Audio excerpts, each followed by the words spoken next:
Happy New Year, podcast pals. Danny here to give my daily love to everybody at Standard Heating and Air Conditioning. Just a quick brag, I'm a Smart Club member.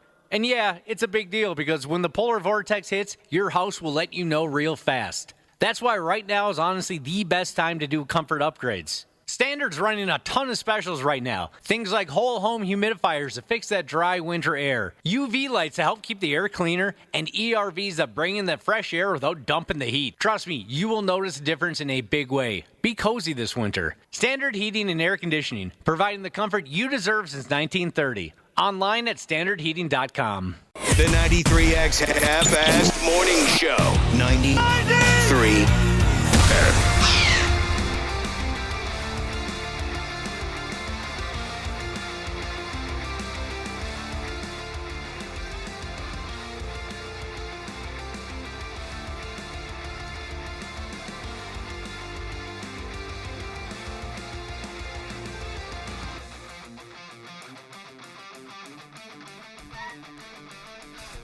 Yeah, sorry. Yeah, I didn't hear anything either. Whoops. Not a thing. How long did we sit still? Like 15 minutes. Yeah. 6-7 Wow. minutes. Yeah, the Time passed segment's about so over. fast. A handful of seconds. I had no idea. I mean, we're just over here minding our own business.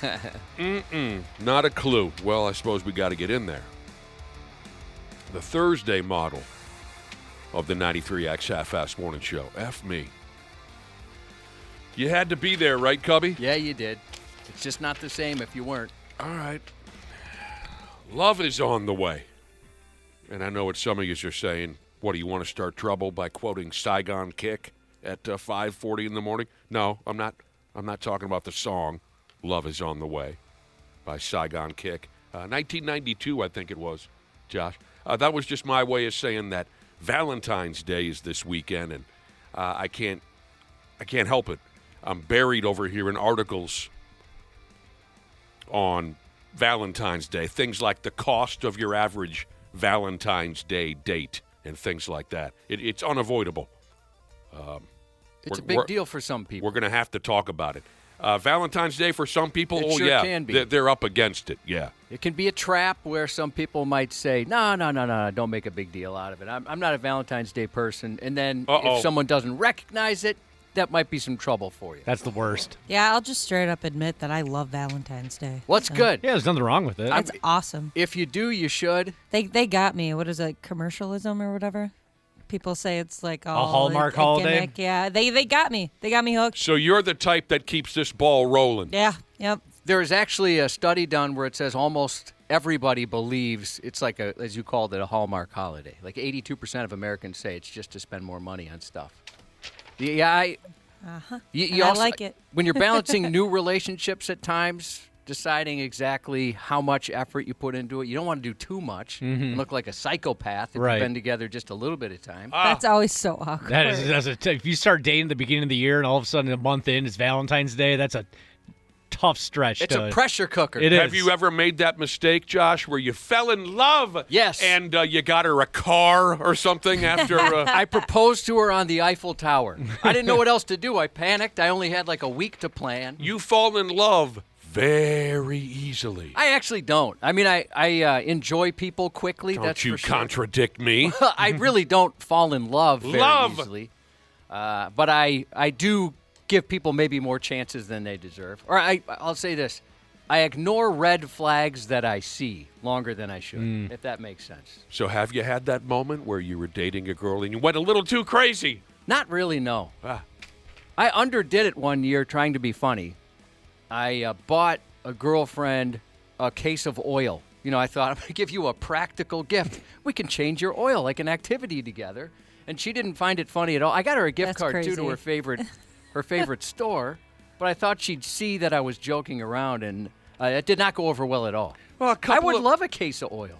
Every guy on planet Earth would dig a case of oil. I have to say, Josh, knowing you as long as I have, you did go through a couple girlfriends who weren't exactly known for their personality and sense of humor. No, that's true. And one of them, probably the one you're picturing, is the one that She didn't who get was. the joke. No, not at all. Like One- we were in front of a lot of people, and plenty of people got the joke. She didn't, and she was embarrassed that I Like I disrespected her in front of friends. I thought she'd think that was funny. A couple of them were kind of stiff. Little bit, yeah. $189 is the answer for the average cost of a Valentine's Day date in the year 20 and 26. 100, and then you add on $89. Well, I wouldn't mind moving the decimal point one over and $18.9. 18.9. Yeah. That doesn't, yeah, that makes sense. That's usually around the price of dinner. That'll come to $18.90, please, sir. That'd be nice, wouldn't it? That'd be After wonderful. the date is over? That's much more in my Well, budget right now. Hell, I got 2 10s on me. That ought to cover it. Yeah, a little tip for you, a little extra something on top for you there. Thank you for your service. Can I be very clear? When I was joking around, I said I proposed to this woman on the Eiffel Tower, not during an Eiffel Tower. Oh, Yeah, There's some my gosh. confusion in the brother and sisterhood. If you got married to somebody you proposed to during Eiffel Tower and had kids someday and they asked, Dad, how did you ask Mom to marry you? Well, what if the guy said yes, thinking I'm talking to him? Then I got to marry him. I can't be rude and No. pretend that I wasn't asking him. $189. We were gifted a very nice gift card to one of our favorite hot spots in Eagan, my wife and I. So we're going to do that for Valentine's Day. They got a little thing going on. A hot spot. Yeah, we've never really done too much. She's not into it. I Mm-hmm. mean, certainly, like kind of your traditional go out to dinner, flowers type thing. Maybe Yeah. Yeah, that's maybe a always gift nice. or two, but nothing too over the top. Yeah, you're not going to go too crazy. You're an old man now. You're an old couple. Yeah, we've been together for long enough. She knows how I feel. Don't hurt yourself. Plus, you got to set the bar low from the beginning. That's the other strategy. That's key. Otherwise, they're going to expect something great every year if you start too sweet. Right. Here's the thing. I know if I asked you out on a Valentine's Day date, let's say you were able to shake the wife Saturday. Send her off with her girlfriends or something. If you and I went out on a Valentine's Day date, I know I'm getting laid. Oh, God, Oh, yeah, baby. We could skip dinner. We We'd just would- be in the parking lot. Yeah. You're so easy, Josh. We'd make a freaking disgusting scene in the parking lot. He's right. You're you're loud. Oh. You're very, Gross. very loud. I'm a loud lover. Just disgusting. People would be confused. They're like, well, it kind of seems like they're having sex, but the guy's got his shirt on, and people don't have sex with a shirt yeah. on. Josh wouldn't even take his shirt off. Nope. His feet are hanging out the window. He's still got his shoes on. What else do Smoking you? meats and clapping cheeks. Jesus wants to know if the hot spot is Trail Stop. Now that is a hot. I was just there for my oldest birthday. If you want a cougar and a great meal, Trail Stop. That's Oh, where really? you go. No, Yeah. we're going to Ansari's. We love that. Oh, that place rules. yeah, you guys talk about that, or you talk about that place all the time. 180. What else do you need to know here?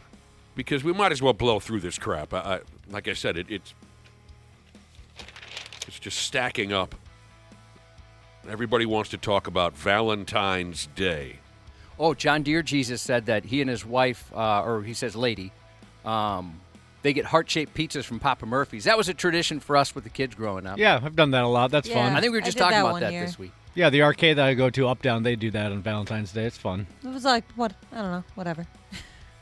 I It's prefer to eat like I guess nicer food, like different, more like a steak dinner type of Okay, you bougie meal on bitch. My Valentine's goodness. Day. That got really violent, Dana. Sorry, Dana. And also, I'm not.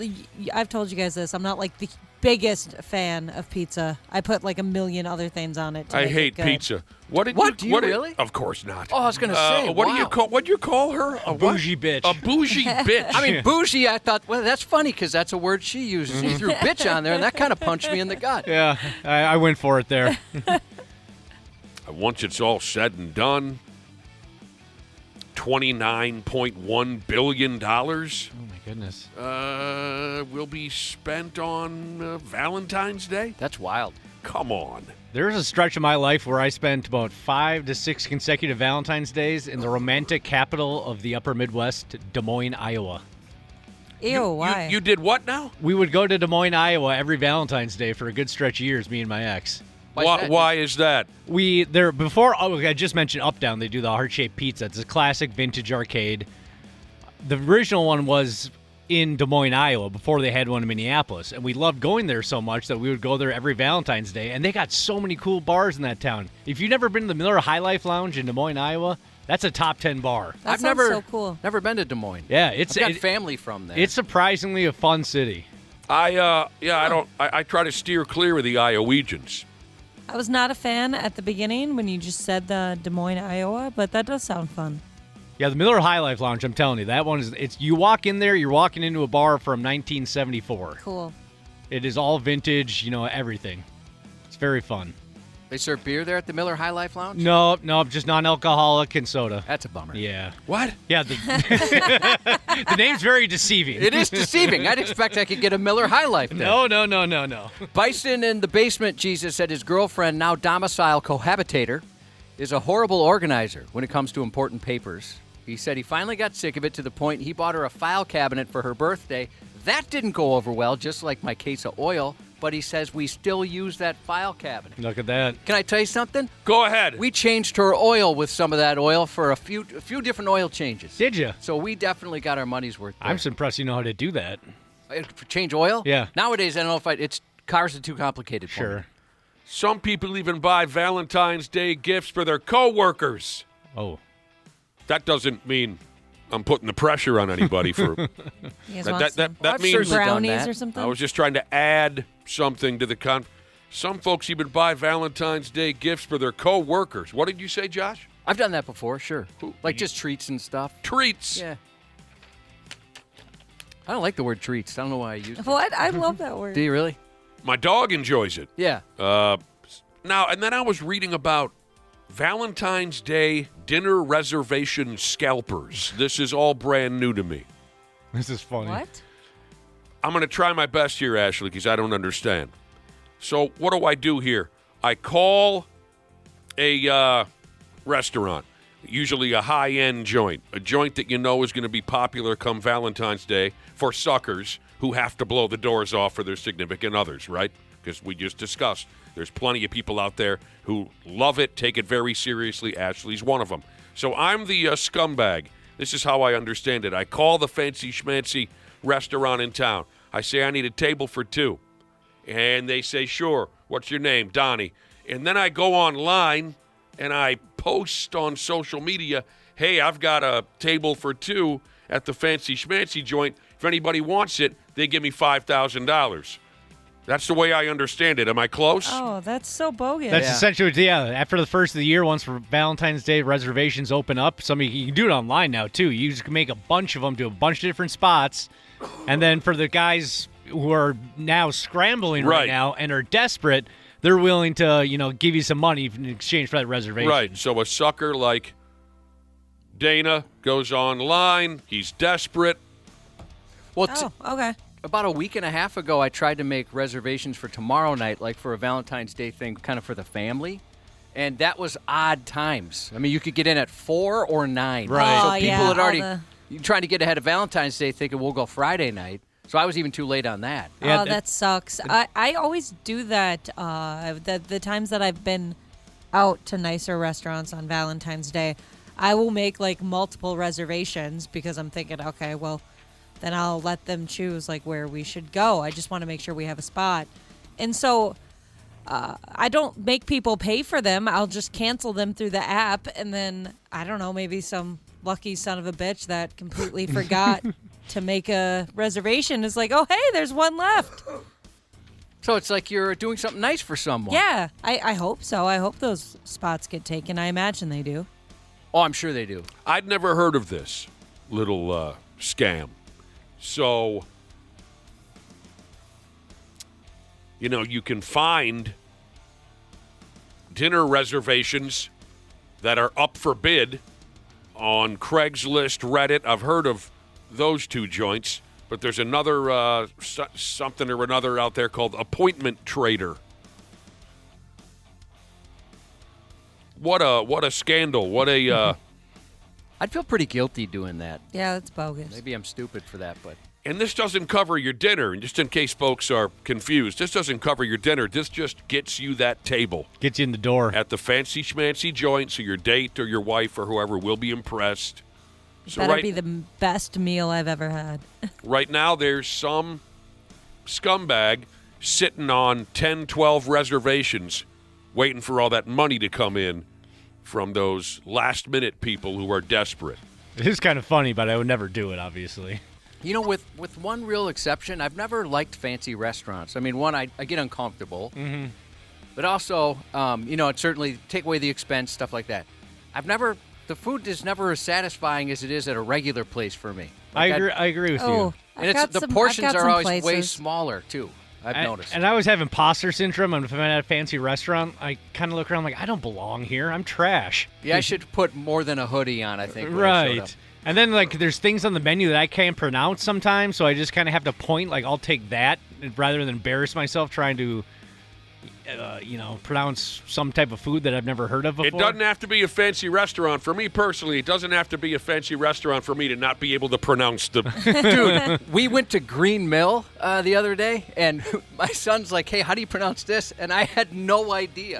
Pepperoni. It was some sort of, pasta something, and I couldn't... So I just said, well, just point to it. Yeah. Uh-huh. Yeah. Point to that, and he'll figure it out. Yeah, I don't do that know. on purpose. I don't know anybody who feels 100% confident and comfortable at a fancy schmancy type. You know what I'm... You know who does? Our Who's boss. that? Our boss is a bit of, you could use the word oh my foodie. goodness, yes. Well, he's like a high-maintenance, high-roller type of a guy. It's kind of embarrassing. I grew up here. I lived in Minneapolis 24 years, my first 24 years of life. And he's been here, 10 years? Maybe a little more? Sounds right. No clue. And I have to ask him for restaurants. Like if I want to take It's so sad. my family or my wife someplace nice, I'm like, hey, what's a cool spot to go or something different? And, we're the same age. I've lived here my entire life, and I don't know anything about anything outside of places that have their names on the napkins. Yeah. Josh, you should go out on a date with my husband. He can help you. Oh, is he pretty good at that stuff? Yeah, I mean, well, he sells meat to restaurants all over Minneapolis, and a lot of them are higher end, so he can hook you up, and he can teach you some things. You ever been at one of those restaurants where they sing to you? I'm not talking about Yes. Hang on. Well, maybe you do know. I'm not talking about the 9th grade kids who come over and scream some crackhead birthday song to you. I'm talking about operatic singing. Yeah, well, I don't know of operatic, but it was at a German restaurant, and they would sing. But they were singing happy songs about Yag bombs, or I'm talking about no, yeah, geez, I don't know about that. With a Panera midday guy with an acoustic guitar, or not Panera, a potbelly sandwich. No. Guys in the Potbelly. corner with an acoustic guitar. I'm talking about, I was at a joint once where a guy, his only gig at the restaurant was to go table to table and sing a cappella love songs.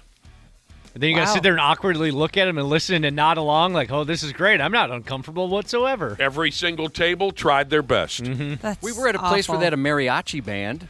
That was kind of cool, and they just that's walked fun. around. Yeah, I like that. That's fun. Yeah, the guy sang his nuts off for you. Beautiful, beautiful love songs in a different language. Was he taking requests? Even if I made one, I don't think we spoke the same Sure. dialect. I Have was you at a guys place ever? where they had a piano player that was singing, if that counts. Yeah, that's probably closest to what I'm talking about.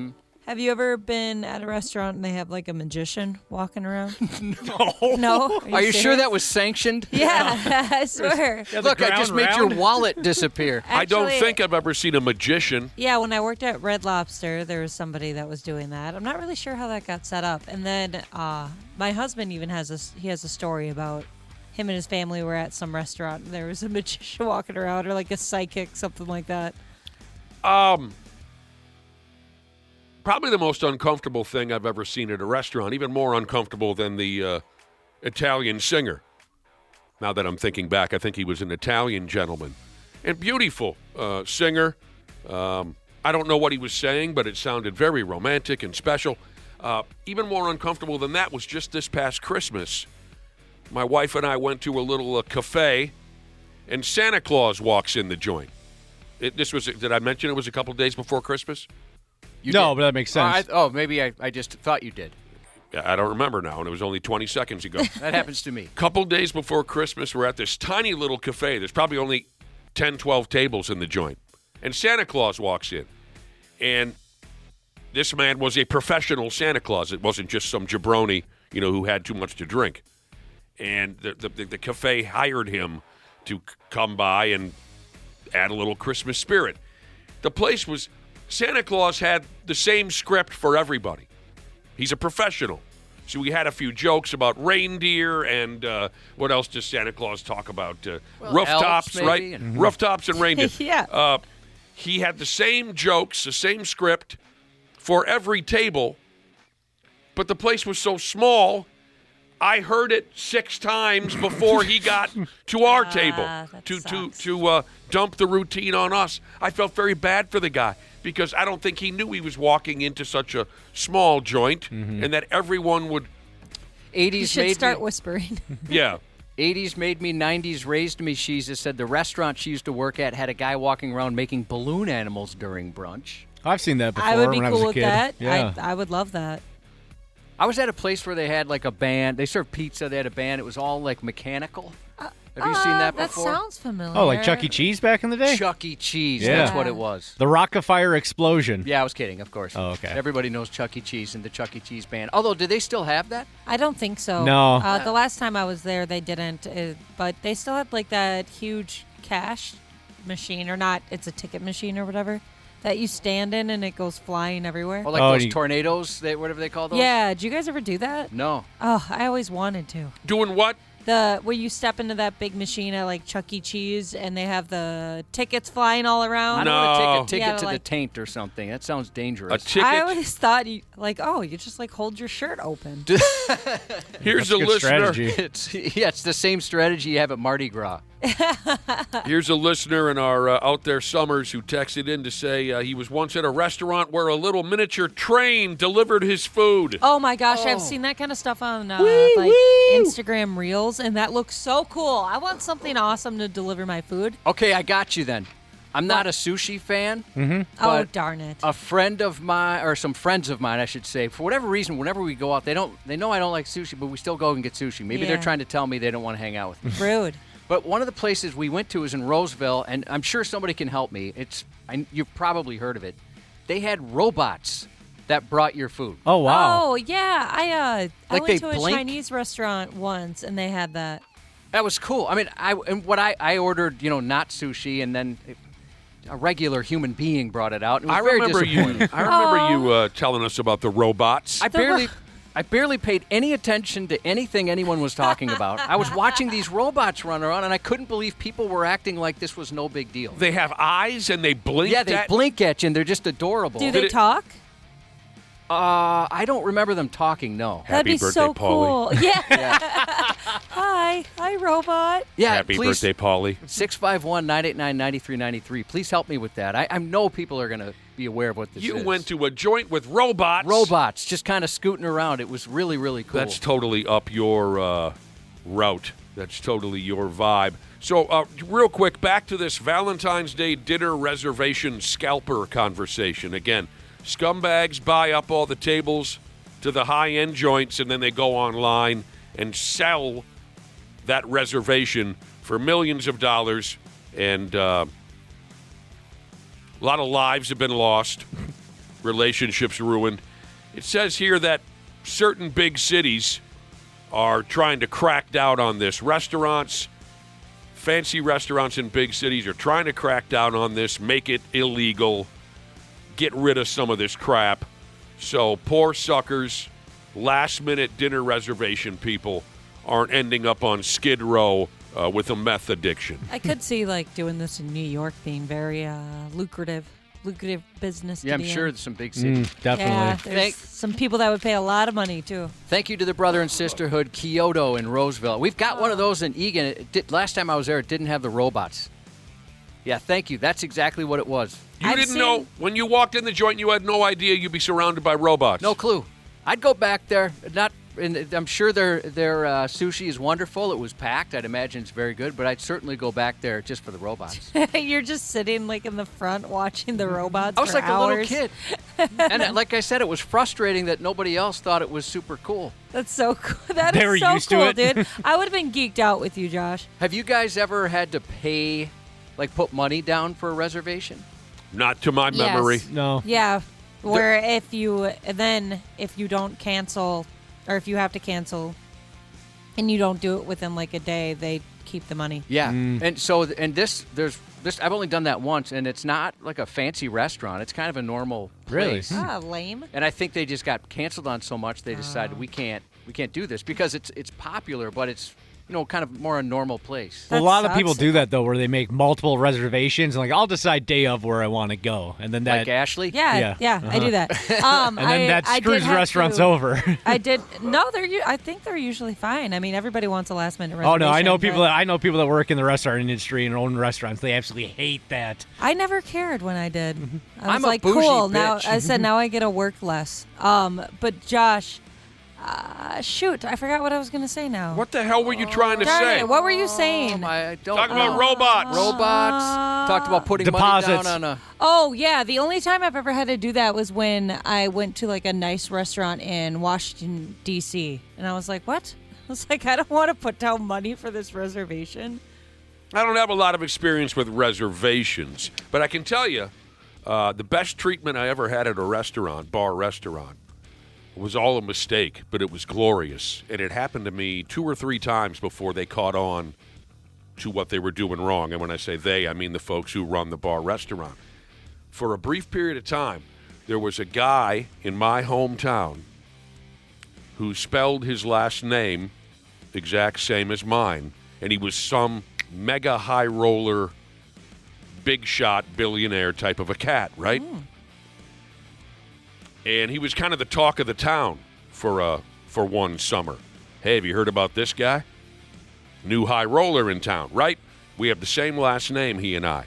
Well, this popular bar restaurant joint in my hometown took reservations. It got very popular for a stretch of time to where they took reservations. So I would call and make them. Yeah, I'd like a table at 7 o'clock.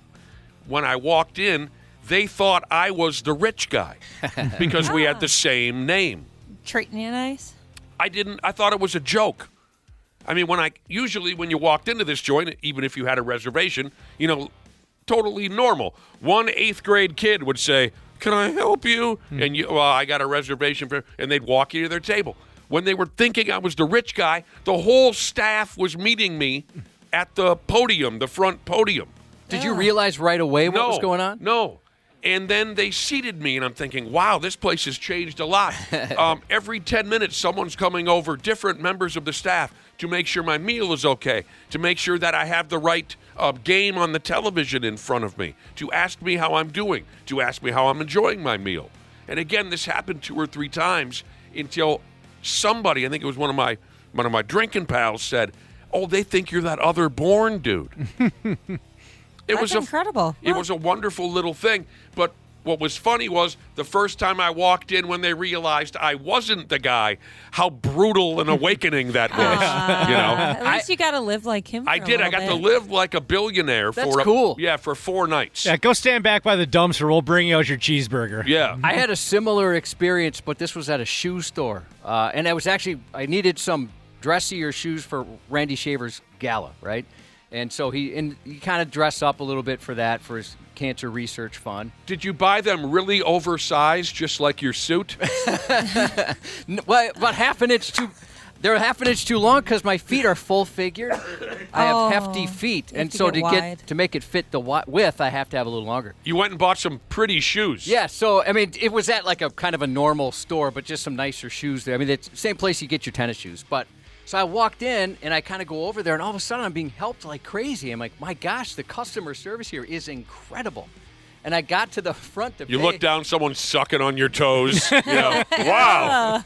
I got to the front, and the manager's like, hey, I just got to say, we thought you were here to shoplift. So that's why they were all over. And because I do this with I really. You? Yes, and I'll tell you why. Come on. I hate shopping. I hate it. So I try and get done as fast as possible, and so like I'll just walk. On the way in, I hope to see what I need, and I'll walk straight towards it and grab it. And that's what I did. Is I saw like, okay, right there, that looks good. So I walked over and I just kind of looked and tried a couple on, and they thought, oh, this guy's gonna shoplift. He had a plan to come in here and steal. Like and you had cased the place before? Yeah, and the manager told me. She was kind of laughing about it, and I was thinking, I was so disappointed. I thought, wow, these people really wanted to make sure I had a good experience, but instead they wanted to save themselves from some dork walking out with a pair of shoes that were, I think, $40. Yeah, I was going to say Little some do they know- $40 clearance shoes. Little do they know that you're the last person that would ever Right. steal. Yeah, I'm a one and done on that. And some of the that joint you were at, some of the shoes I bet in there sucked. Oh, plenty. But yeah. I bet some of them ruled. Some didn't. Yeah. All I wanted were some shoes. That's it. Cheers. That's all you've ever wanted. All right. There you go. Hey, brace yourselves for some more of those Dave Chappelle concert tickets later. Do you want to give away what time we're planning on doing this? I don't know how this stuff works anymore. Yeah, it's a good idea. 7:30, right at the start of Shaver. Appreciate that. They've released some limited tickets, so you can get tickets. I mean, this thing sold out immediately, but they held a few back. So for folks that maybe didn't hear it right away, so you can buy them or today and tomorrow. Right, I think probably tomorrow at 7:32. Yep, tomorrow at 7:30. 7:30 as well. As I well, should say. yep. Mhm. We're looking to give away some more of those Davey Chappelle concert tickets come 7:30. He's a popular guy. Yeah, and this is a one. That's gonna be great. This is a one-off show. Usually when he comes to town, he does. I mean, hell, he's been to First Avenue and done like 2 weeks straight of a show every night. This is just one and done, so it's gonna be a big one. Hey, baby! That'll be great. Randy Shaver and Brad Ryder will come and hang out a little bit later. We'll take a break, come back with the stupid news here on the Half-Assed Morning Show. Half-Assed Morning Show. 93X. Happy New Year, podcast pals. Dana here to give my daily love to everybody at Standard Heating and Air Conditioning. Just a quick brag, I'm a Smart Club member. And yeah, it's a big deal because when the polar vortex hits, your house will let you know real fast. That's why right now is honestly the best time to do comfort upgrades. Standard's running a ton of specials right now. Things like whole home humidifiers to fix that dry winter air, UV lights to help keep the air cleaner, and ERVs that bring in that fresh air without dumping the heat. Trust me, you will notice a difference in a big way. Be cozy this winter. Standard Heating and Air Conditioning, providing the comfort you deserve since 1930. Online at standardheating.com. Years of hard work, and now you've got pain in your back, your shoulders, your knees, maybe your joints. You need help. Randy Shaver here with the answer. Dave Bialke. He's got over 30 years experience in getting workers' compensation benefits for people just like you. Don't suffer. Call Bialke Law today. 763-571-2410 or go to bialkelaw.com. That's BIALKE law.com. And it spells relief for you. You didn't start a business just to keep the lights on. You're here to sell more today than yesterday. You're here to win. Lucky for you, Shopify built the best converting checkout on the planet. Like the just one tapping, ridiculously fast acting, sky-high sales stacking, champion of checkouts. That's the good stuff right there. So if your business is in it to win it, win with Shopify. Start your free trial today at shopify.com/win. Stupid news on the Half-Assed Morning Show.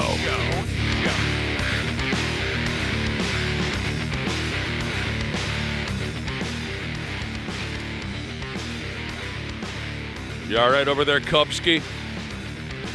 Just trying to get some coughs out here. You guys are struggling. My poor guy Cubby over there was bent all the way over at the waist, I try and hide it as much as possible. coughing on his feet. It looked like the flight attendants just told him to get into the crash position.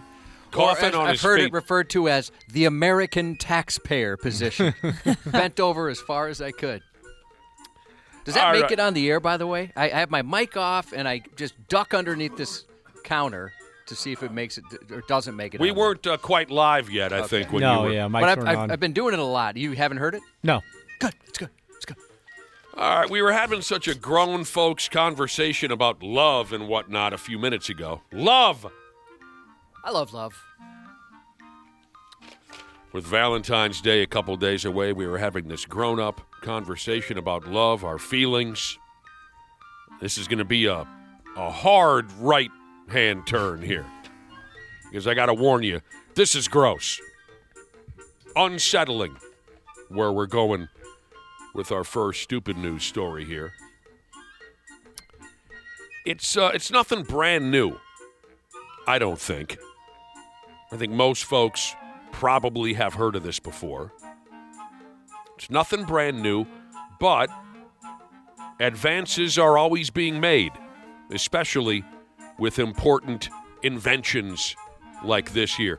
It's a gadget that you throw down into your underwears. And here's how it works. First, you pull your dirty drawers up over your little bottom, right? And then you drop this gadget into the back by your ass cheeks. Are you following this Yep. so far? And then, Ashley, when you fart into your underwear,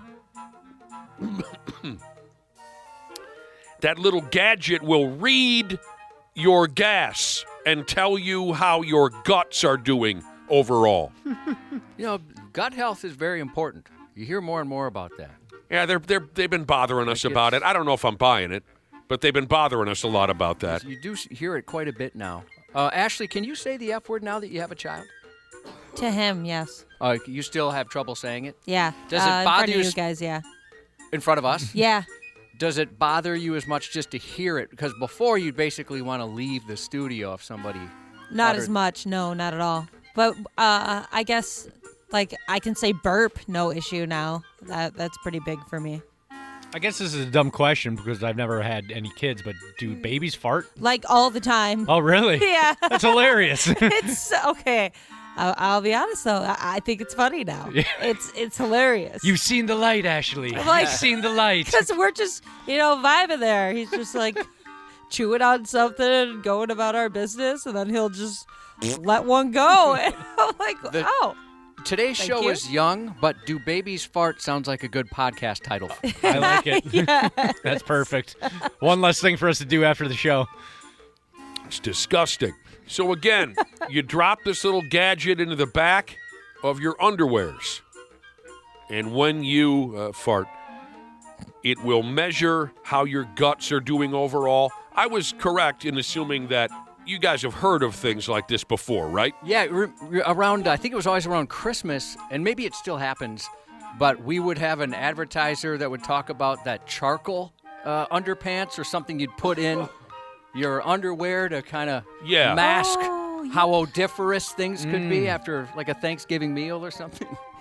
It had like a funny name too, I can't remember, but Let me try and give you some more gory details on this nonsense. I mean, come on. Personally speaking, unless I was violently ill, there's no way, as a grown person, that I'm going to leave the house wearing a gadget in my drawers that are going to taste my farts for me while I walk around a record shop or whatever. I'd feel there's a no little way, silly. unless I'm on death's door, there's no way I'm going along with this. How big? Unless it was doctor's orders, yeah, I don't think I could. Poopfoot Jesus said he'd clog that thing. He's got farts that can clog stuff. Dude. You're Stop. This is very bizarre. I can't imagine wearing a device like this, but I have been interested in those toilet technologies that can analyze your poopies and your peepees and tell you if everything's going okay. You have kinda an cool. interest in such a thing? Yeah, and where it just it sends a note to your doctor going, boy, you better get him in here quick because there's some trouble. Like measures your You're thinking of hydration. spending some of your hard-earned money on a I don't think I'd toilet? ever spend the money on it, A but smart toilet. Yeah, if somebody gifted me it, I would use it. yeah, as long as your doctor calls you and says, get in here fast, take an ambulance ride here. Yeah, that could be useful. What if you don't set it up right and it actually sends it to like your best friend or something? The pictures. You know what? He deserves it with what he sent me. Oh, that's a good point. Hot Cocoa Sheesa said, just get a litter box. Yeah, that's a good idea. We can check it out right there. Stop it. Just squatting over. The fart muffler, the Shredder Jesus said. That sounds right, of the device I was talking about that we advertise around Christmas. So researchers behind this nightmare, because I've got more here for you, researchers say that we, human beings, we fart more than we think we do. So F me running scientists came up with this wearable sensor that clips onto your gross undies, and it monitors your gut bacteria and all kinds of unspeakable, disgusting details about what's living inside your can. I don't know the size of it. I mean, if it clips onto your drawers, it must not be anything too bulky. Oh, by the way, Josh, the little sensor will work for up to a week on a single battery. Oh. That's great. So it's, what's the word? It saves you money. It's Like, were you talking about I got it. environmentally What, friendly? what? economical. Oh, okay, gotcha. It's economical. How embarrassing would that be if you're like, well, I can't go out yet. I'm finishing the charge on my fart sensor, just sitting on my nightstand or something. Let me tell you, I hope that gadget does stay clipped to my drawers, because if that thing falls off and then stabs me in the back of the bag as I'm getting in my pickup, I'm going to be furious. It says here 38 people were held down and forced to get involved in studying this new invention. They were able to pin down, strap down 38 people. They say it was very accurate in analyzing these people's farts. It found out through the participants who were bullied into taking part in the research, it found out we fart on average. Who wants to guess? How many times a day? Who wants to guess? 20. Go ahead, Ashley. 15? 32. Jeez. What? I'm going to start counting now. I want to see how close I can get. How many times do you leave the studio, Ashley, during a morning show? I'd say 5 or 6. Yeah, I'd say most commercial breaks, you usually Yeah. go to the bathroom, get some water or something. All right, so we'll say 6. So Nick's for sure at like 12 to 15 before 9 a.m. Word. Oh, I wasn't considering before the show. You come in later than he does. So She used to. We're about 20. I think I'm the latest guy. Anyway. Oh, is that right now? Oh, I Ashley's don't- here before you? Yeah, So- I usually go to the restroom when I first get here. Oh, So Nick thought yeah. you did drugs. No, that's what first thing I do when I go to the bathroom. I gotta get things heated up. You leave for a long stretch of time. When you first get here, I assumed you were doing illegal drugs. Yeah. So we fart 32 times on average. That's what we do. But there were some wild numbers on a couple of these people, who were forced into participating in this study. Some poor bastard wearing that fart sensor cut loose with 59 in one day. Wow. That's I feel more sorry for his coworkers or her coworkers. It sounded like the drum intro to Hot for Teacher. What do you got going on? 59 times a day. That's somebody that needs that sensor, needs to get things figured out. So anyway, if you're really curious about the different types of bacteria and whatnot that's crawling around in your anus, you got to go ahead and get one of these fart sensors, fart transducers, I don't know what to call it. Fart probe, maybe is the best way to put it. Probe is good. The electric eye. Legs for days, she just said, this would go along well with an invention an old coworker thought of. I can't say much about it, she said, because I don't want anyone else stealing our idea. But I can tell you it has something to do with a jelly bean, your poop chute, and smelling good when farting. Also, thermal cameras, which can catch fart as well. Oh, my God. Have you seen some of those YouTube videos where they throw like a thermal camera on and like just go out to a park and see who's farting on a No. park Oh, bench? that's hilarious. I heard they're What? fake. I was so disappointed. Oh, that's, but it's 'cause- funny nonetheless, though. Yeah, what? Yeah, I was enthralled. I'm like, ooh, even her? Yeah. Wow. See Grandma over there. It's just a huge cloud around her. Although the worst farter I was ever around was a female friend. in I don't like to hear college. that story. Oh, it's bad. I mean, you'd be outside and she could clear a park. Why did you hang out with this person? She was wonderful to be around, hilarious. But awful. She doesn't sound wonderful. She doesn't to sound me. healthy, Ashley, is what it is. By the way, this crackpot, what happened? I'm just laughing at Josh's friend still. I don't know what Josh he's just going on about. reeled back in his chair and cupped his hands together did. like a great-grandmother watching their great-grandchild score their first goal in hockey. That's what happened, yeah. You kind of went, ee! Smart. What did you see on your text machine? Smile like a donut for me, Jesus said. He calls his girlfriend's pillow his fart muffler. Ew.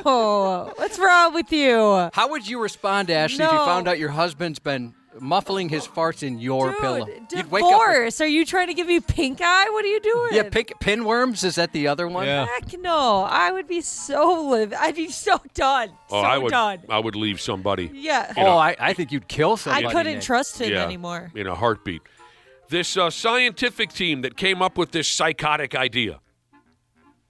It says here they will also come over and collect a stool sample from you if you've got a fresh one laying around in the fridge or whatever. They help you? They are committed to helping you out, however possible, with your gut issues. They're very committed to this. They're very serious about this. I think I made a little note on my calendar. I think I'm going to start doing that Cologuard in between the colonoscopies, which obviously is very important, and we got a story about that coming up. What is that? The I don't know if I heard about that yet. You poop in a box. Step one is you open the box. Oh, I've seen commercials for this. And then you poop in the box and you mail it to some poor bastard who has to study it for you. Are you really, you're very concerned about your gut health? Well, the first time I went, I had some polyps. Dude, that's what the proctologist said. Yeah. Loser. That's hilarious. He goes, that could be cancer. I love it when you talk about your polyps. Yeah, so I had to go 3 years, right? Instead of 5. And in my 3rd year, everything was good. So he's like, all right, you can go back to 5. But I thought, in between, why not? Just poop in a box. You're really serious about that? Yeah, every May. I'll let you guys know. Every May? Every May. I'm going to give you a heads up. Why is it May? Because that's when I had my colonoscopy. Oh. My brother actually got pissed at me. He got pissed at my polyps because... Why does he not find them funny like the rest of us do? Well, I think he found it quite hilarious until they told him, when you fill out that form, they say, anybody find anything up there?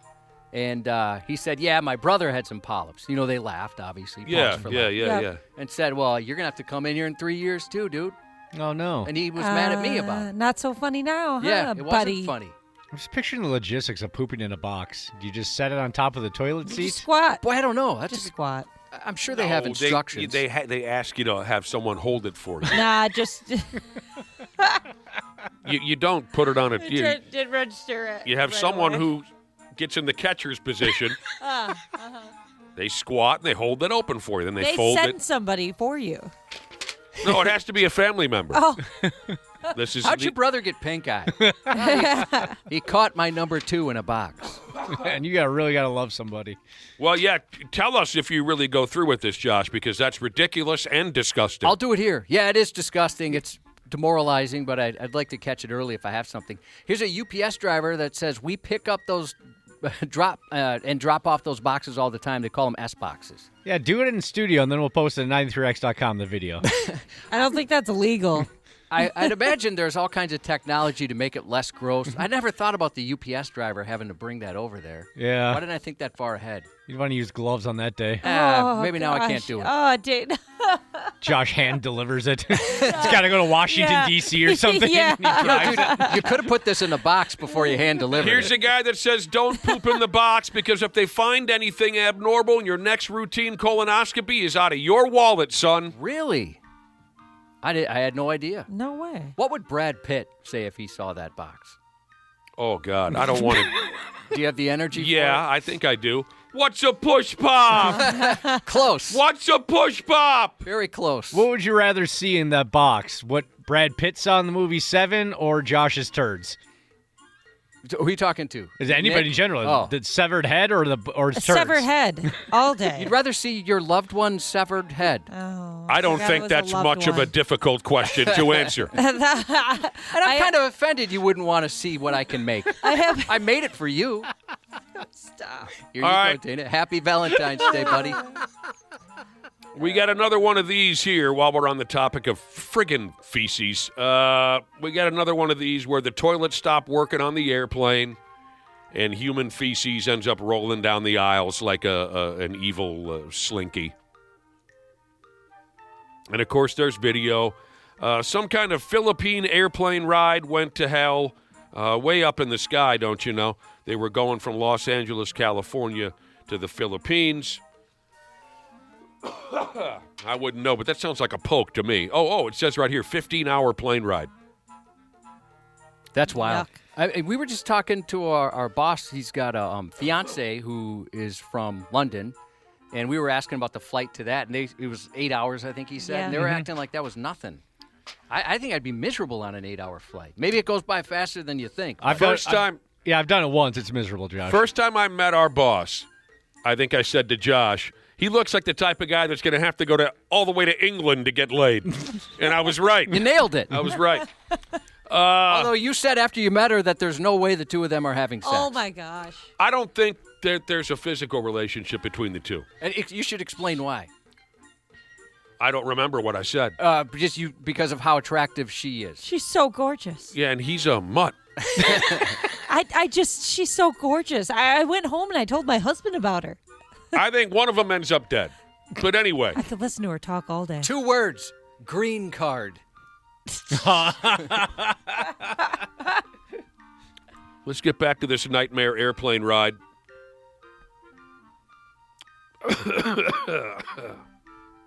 Going from L.A. to the Philippines, 15 hours. Same old terrible song and dance. The crappers stopped working. They wouldn't flush. But, folks got to go when they got to go. Next thing you know, there's a river of filth pouring down the aisles. The smell had folks passing smooth out. The new guy never even made it to the corner before he started puking his guts out. But what could they do? They kept going. They were determined to, forgive me for the pun, but to gut it out all the way to the bitter end of that 15-hour plane ride. The poor bastard airplane workers, whatever they're called, the flight attendant, all they could do was run around the plane picking up fully formed adult feces with paper towels like what you do for a really bad dog. Boy, I hope they got like a little bonus from, work. Right. At least some sort of thank you card or... The flight attendants, dude, they never get the credit they deserve. No. They got to deal with a lot of just from people being jerks. Right. Nightmares like this, wall-to-wall, drunken, hard-on maniacs to give those flight attendants whatever they ask for. Of course, right as the airplane was about to land, the toilet started a-working again. I'd be so pissed. Yeah, but they made it, Cubby. Come on. They made it. Yeah, that's pretty gross. We got a thank you for the text. A colonoscopy nurse has checked in. And if you were mine, I apologize. I promise you I did shave down there first. She said that some of those poop in the box places, it'll always be positive if you've had polyps in the past. So it'll be a waste of time. Just get your colonoscopies on the timeline they recommend. Have you had polyps in the past? 3. Hilarious. I don't know why this is such comedy for you guys. Bogus. I don't wish polyps upon you.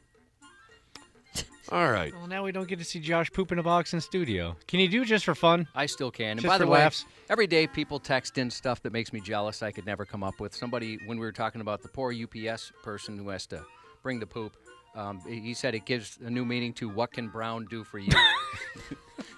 It really does. That is good. Oh, no. Uh-oh. Did you find another polyp?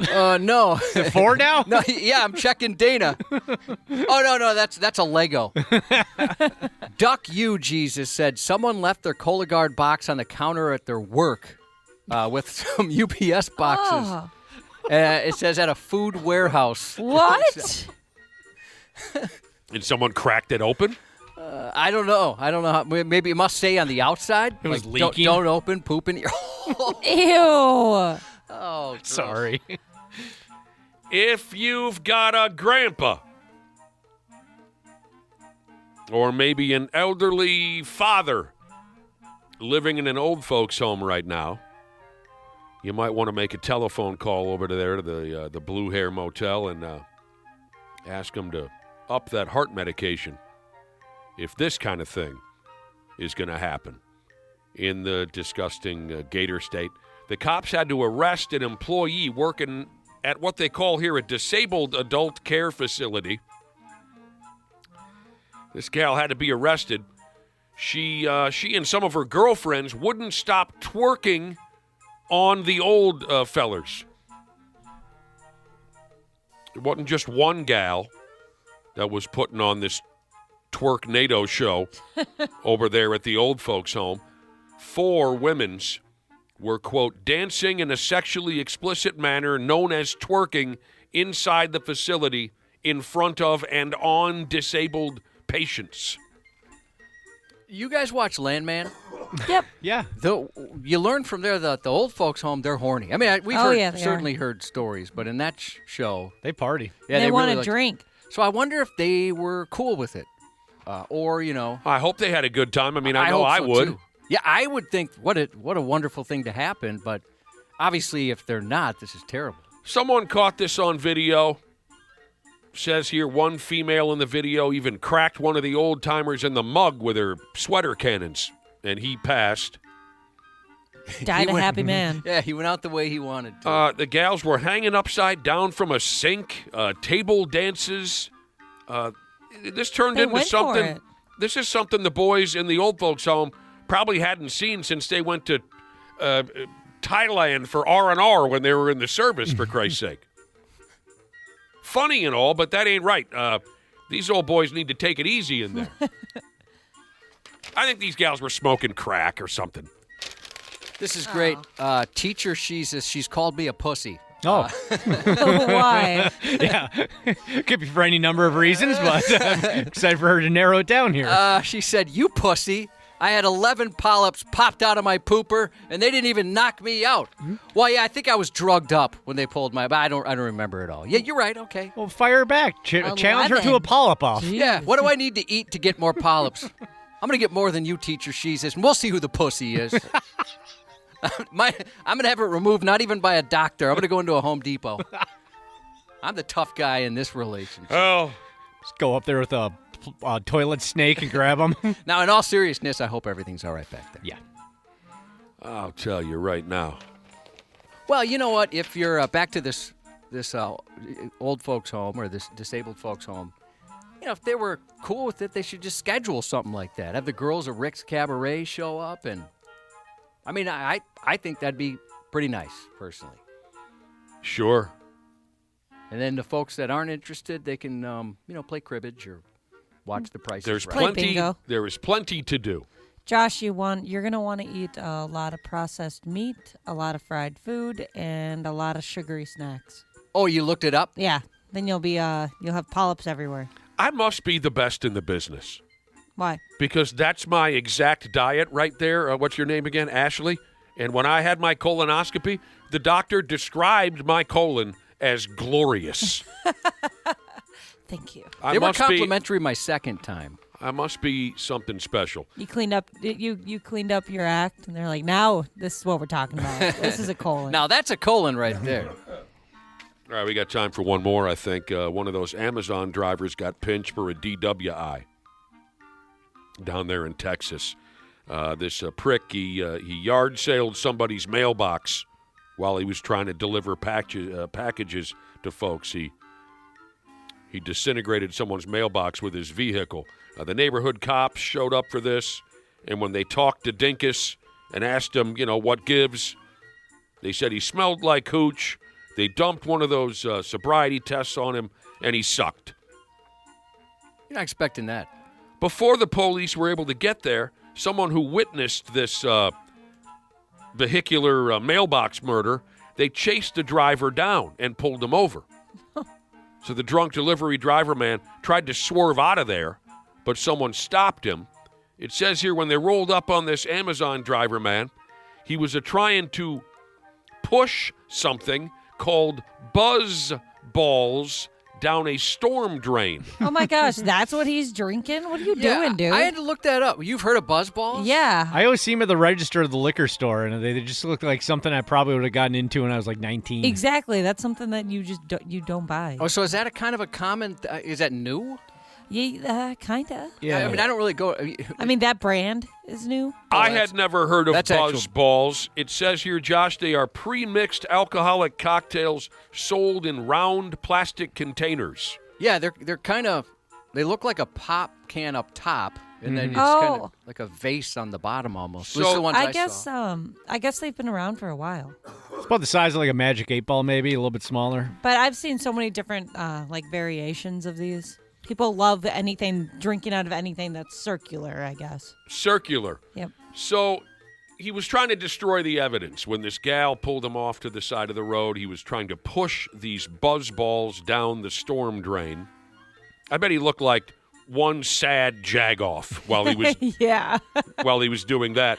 Yeah, I bet if he was going to get caught, he wish he was drinking something cooler. Says here now, and this is interesting to me.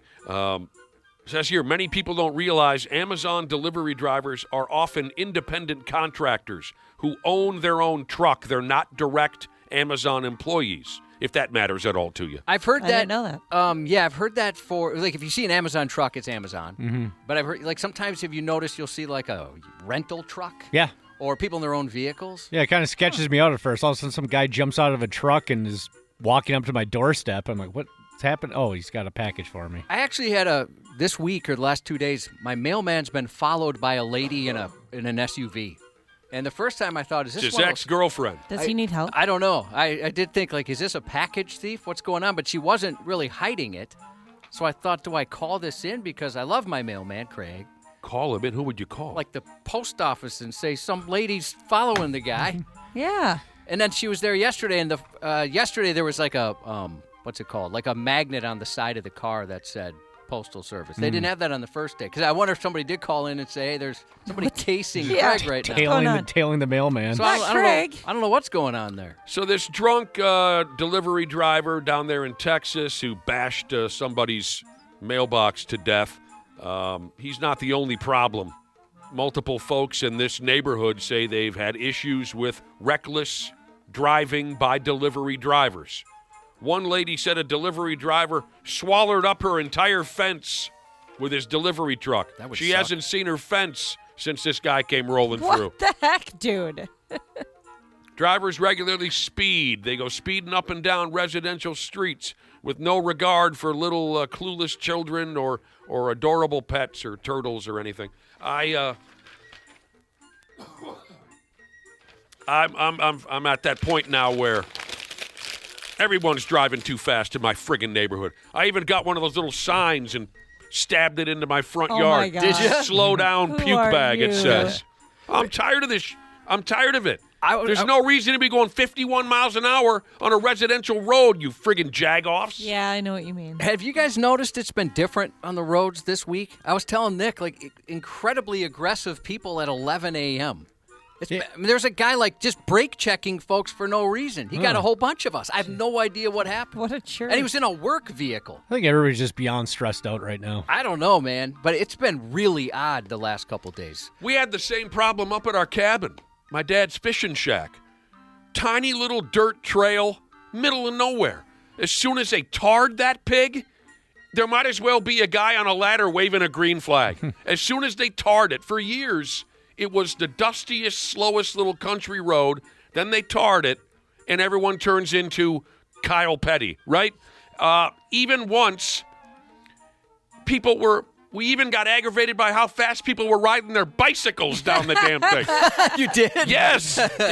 True story, Ashley. My brother and my dad and I are sitting, again, middle of nowhere, sitting there having beers after a day on the lake. My brother's black lab is wandering around. Some dickbag on a bicycle ran over the black lab. Dude, My brother started choking the guy. he's on a bike. Move. Slow down on your bicycle. You ran over my dog. How you gonna hit a dog riding your bike? And the dog, you know how labs are, the dog looked at the bicycle rider like, hey, are we friends now? And my brother's over there choking the air out of this guy. You dick, you're going too fast. Even bicycles are too fast for us. Got to even. make an example in front of the dog so I the get- dog knows. I get tailgated quite a bit in my neighborhood. It's 30, but I usually go like 20. I mean, because it's a real, you guys have been there. It's very Yeah. windy. There's kids. There's no sidewalks, right? Kids, they're in the middle of the road. People are walking their dogs, not paying attention. But yeah, I don't know what it is. Like, people will tailgate me, like basically in the bed of my pickup truck. I'm like, what do you want me to do? I don't want to kill somebody. That's so frustrating. Next time you see my brother, ask him about the 15-year-old kid he choked unconscious because the kid ran over his black lab on a bicycle. I will ask him about this. Sports on the 93X Half-Assed Morning Show. It's huge. You know, what I love about him is just like kind of straight line. He sees an angle, he takes it, you know, doesn't overcomplicate anything, puts his shoulder down, and he's got a nice little finishing touch. So it's great having somebody like him that can, you know, not just shoot the ball and defend, but also push the pace and make the right play. You know, it's amazing. It is amazing. Finchy say, and Rudy say they like this new teammate that they've got over there with the Timberwolves. Ayo Dosunmu. I love hearing Rudy Gobert speak because I always forget that that's how he sounds. If he dies, he dies. I defeat real champion. Rudy's got an interesting delivery, doesn't he? Yeah. Yeah. Finchy say and Rudy say they like this Ayo Dosunmu, and so do I. I liked him when he was playing for the Chicago Bulls. Tough little guard. Fast. Plays defense. I dig the vibe. Wolves got a win last night. Nice. They got a win heading into the All-Star break. All right. We'll cover the Olympics here in a half hour when Randy Shaver and Brad Ryder swing by. We had a little brief conversation about folks driving too fast in residential neighborhoods. It's gotten to the point where I'm posting signs up in my yard. I'm tired of these jag-offs. I mean, what do you got to take or something? Slow down. Does it it's say a friggin' 20? residential neighborhood, huh? Does it say 20 is plenty or something like that? No, it says slow down puke bag. It's magic marker. I didn't buy it. I made it. Spray painted it. I've gotten to that point now where I don't often look out the window. Maybe in the morning. When I first wake up in the morning, I do often look out the window. I stare out the window and wonder what has happened with my life. Yeah. But if I ever do, or if I'm mowing the yard, I notice these jag-offs going 47 miles an hour. So I've gotten to the point now where I'm pissed about it. A couple people have texted in agreeing with me, saying, yeah, their neighborhood's the same friggin' way. What's this say, Josh? Listener said, people drive way too fast in my neighborhood, so I put a super realistic doll on a tricycle right on the edge of the road. That's hilarious. That's terrifying. He said it worked really well until somebody snatched it. Somebody stole the creepy doll. Can you imagine how disappointed that kidnapper must have been? Oh, man, this was my first kidnapping, and I screwed it up. I had the Hall of the Century. This one was easy. They throw it into the back seat. What, you're not going to cry or nothing? I just kidnapped you. It's just a doll. Josh is going to have some news for you here in a few minutes. Half-Assed Morning Show.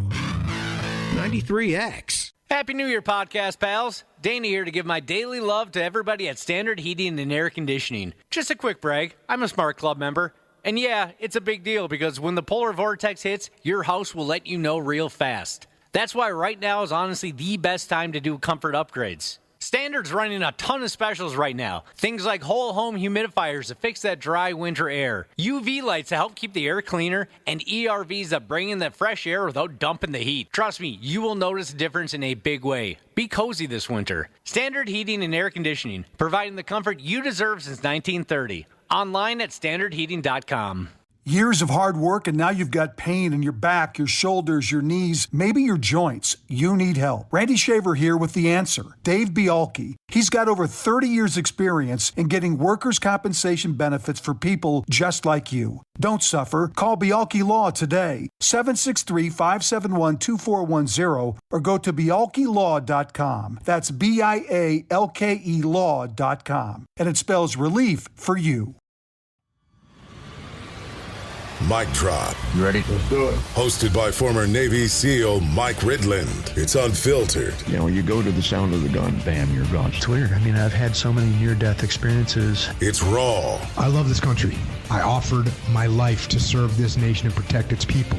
The question, you know, what's the meaning of life? And to me, it just boils down to one single word, which is purpose. Mic Drop. Follow and listen on your favorite platform. Half-Assed Morning Show.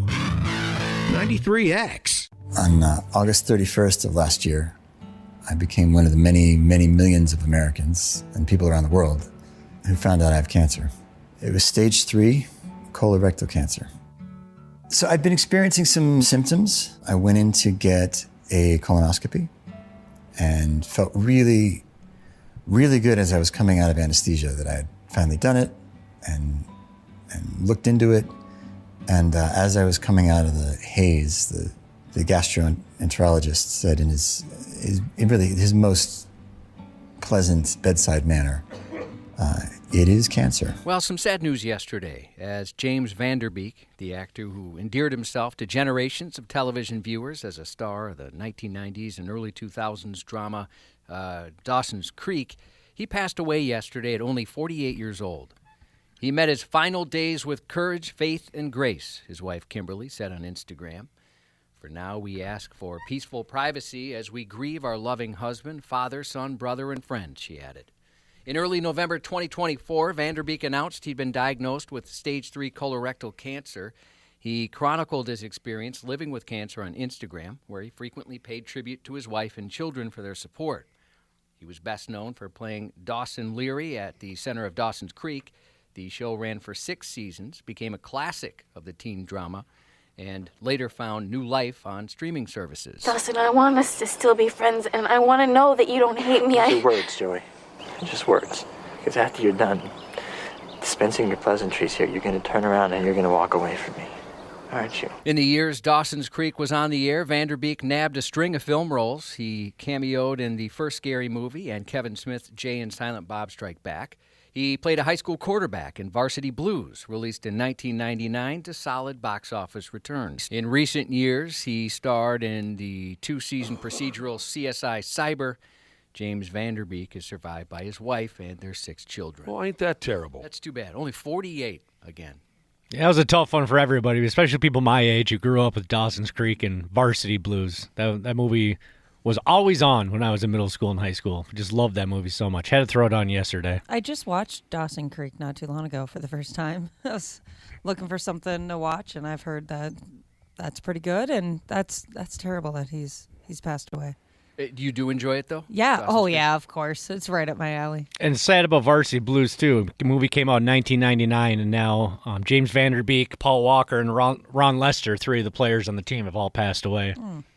I'm sorry, I don't know who Ron Lester is. He's the guy that played Billy Bob, the big... the bigger guy? Yep. I've actually never seen Varsity Blues for no real reason. It seems like everybody who has loves it. Yeah. But I know the guy you're talking about. You never really made varsity. You saw Junior Varsity Blues. I get the blues, though. If there was a team of people who get the blues, I would make varsity. Let's have you watch JV Blues first.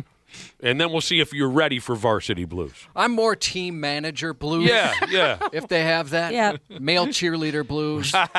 You've seen Waterboy, but you haven't seen Varsity Blues. Some people are just meant to be JV, Cubby. It's okay. No, it's all right. It's about the love of the game. Right. That's all it is.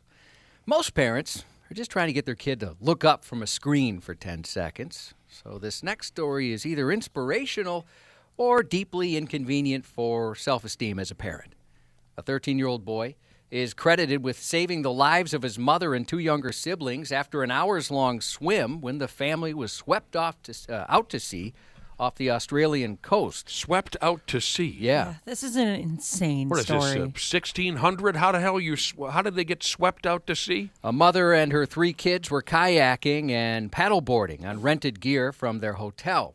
Then the ocean did what the ocean loves to do. Oh, God. Rough winds, rough water, and suddenly the family was being dragged farther and farther out to sea. And you can paddle your nuts off, but once that current grabs you, you're screwed, right? The 13-year-old boy got into trouble alongside his 47-year-old mom and 12-year-old brother and 8-year-old sister.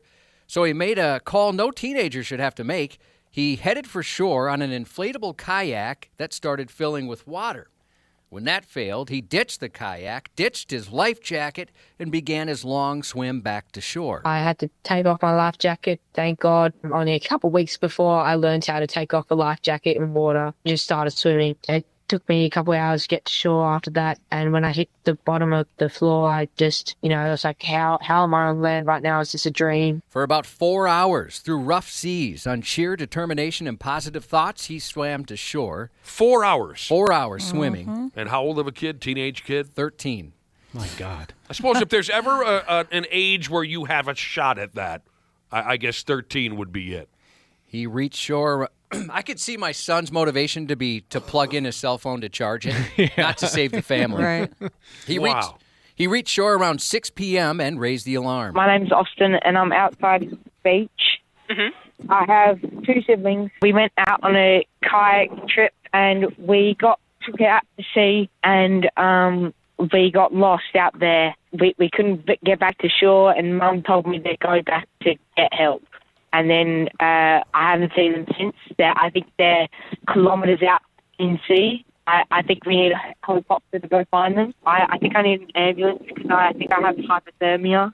mum is out there with kids as well. Is that right?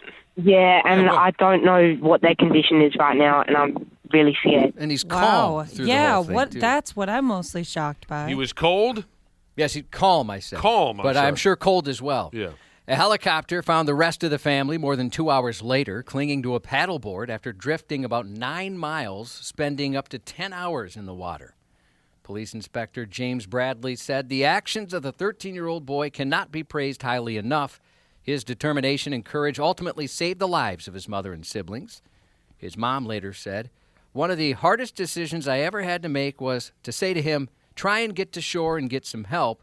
This could get really serious really quickly," she said. Wow. That is straight out of a motion picture. Yeah. She can never punish him for anything ever again.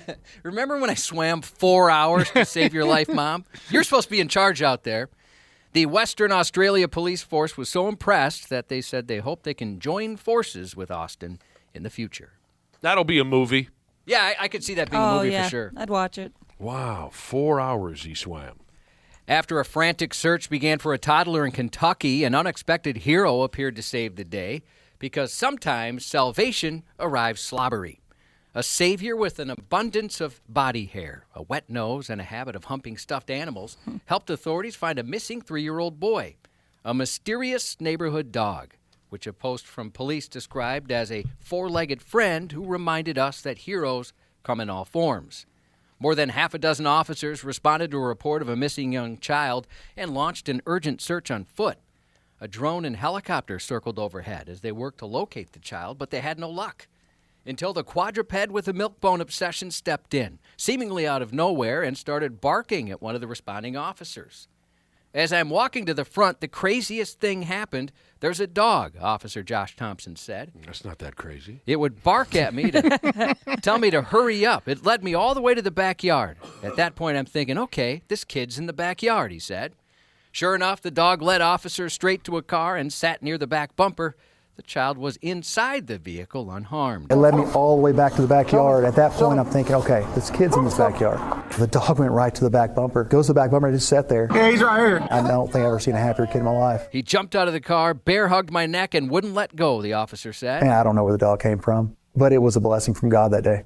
It's still unknown where the dog was from or who it belongs to. Where'd he go when it was all over with? He just went back to the sky. The sky? He's a doggy angel. They didn't take him to get him a burger or anything? Maybe they threw him a steak or something. Yeah. They don't know who it belongs to. Back to the sky. Goodbye. I'll check in on you from time to time. Will he check in from time to He time? will check in from time to time. Man's best friend, fun fact. When humans and dogs look at each other in the eye, each species produces oxytocin, the same hormone which bonds mothers to their children. Oh, that's so sweet. That's why your dog makes you so happy. I definitely get that vibe, yeah. Unless they're barking constantly at 2 a.m. out the front window. Oh, my gosh, that's the worst. We get that. A massive pileup on a busy freeway in Malaysia was sparked by a surprisingly small suspect, a toddler who opened a car door and promptly promoted several vehicles to an unscheduled meet and greet before the child had even graduated from diapers. Peace out. The collision unfolded Friday about 6:15 p.m. local time as a Honda crept through heavy traffic. At the precise, poorly timed moment, a 2-year-old perched on a relative's lap inadvertently popped open the rear left passenger door, and that one small swing led to a 6-vehicle pileup. Jeez, so suddenly everyone's, at a, freeway speed, and suddenly there's a baby sitting on the freeway. No, the baby's sitting on a lap, and he's in the back seat of a vehicle, and he opens the door somehow. But he didn't fall out of the car. No, he didn't fall out. I thought he came smooth out of the car. No, he does not. He didn't come out. He just opened the door, and it wasn't quite freeway speed. They're moving, but it was heavy traffic. But what happened was there was a 25-year-old guy on a motorcycle. Who was unable to avoid the door. So he crashed into it. For the love of... He lost control, and then he collided with other vehicles, including another motorcyclist who was also unable to avoid that collision. The 25-year-old broke his arm. He was taken to a hospital, while the other rider suffered minor injuries. Well, do they sue the family of the baby? Possibly, or the baby itself. The baby itself? Miraculously, no one in the other 4 vehicles were hurt. Video captured that dramatic debacle and the incident is under investigation for inconsiderate and careless driving. Yeah. Sorry, I blew up. I thought the baby was on the freeway. No, luckily, that would have been awful bad. The streaming premiere of Predator Badlands lands on Hulu today. Josh Brolin turns 58, Arsenio Hall 70, Joanna Kearns, who played the sneaky, sexy Maggie Seaver on Growing Pains, 73. 73. Wow. Congratulations to Tony Baloney and Jenny Lee getting married in Costa Rica from Mike from South St. Paul. I don't have a name here, but they asked for a, quote, shout out to myself from myself for being 5 months sober today. Nice Hell work. yeah. Awesome. Nice work. Today is always tired in southern Minnesota Welder Jesus' Friday because tomorrow, Friday the 13th, is his birthday. And Ashley, he wanted you to know he's going to get a tattoo tomorrow. Isn't that something you do on Friday the 13th? Yeah. Oh, yeah.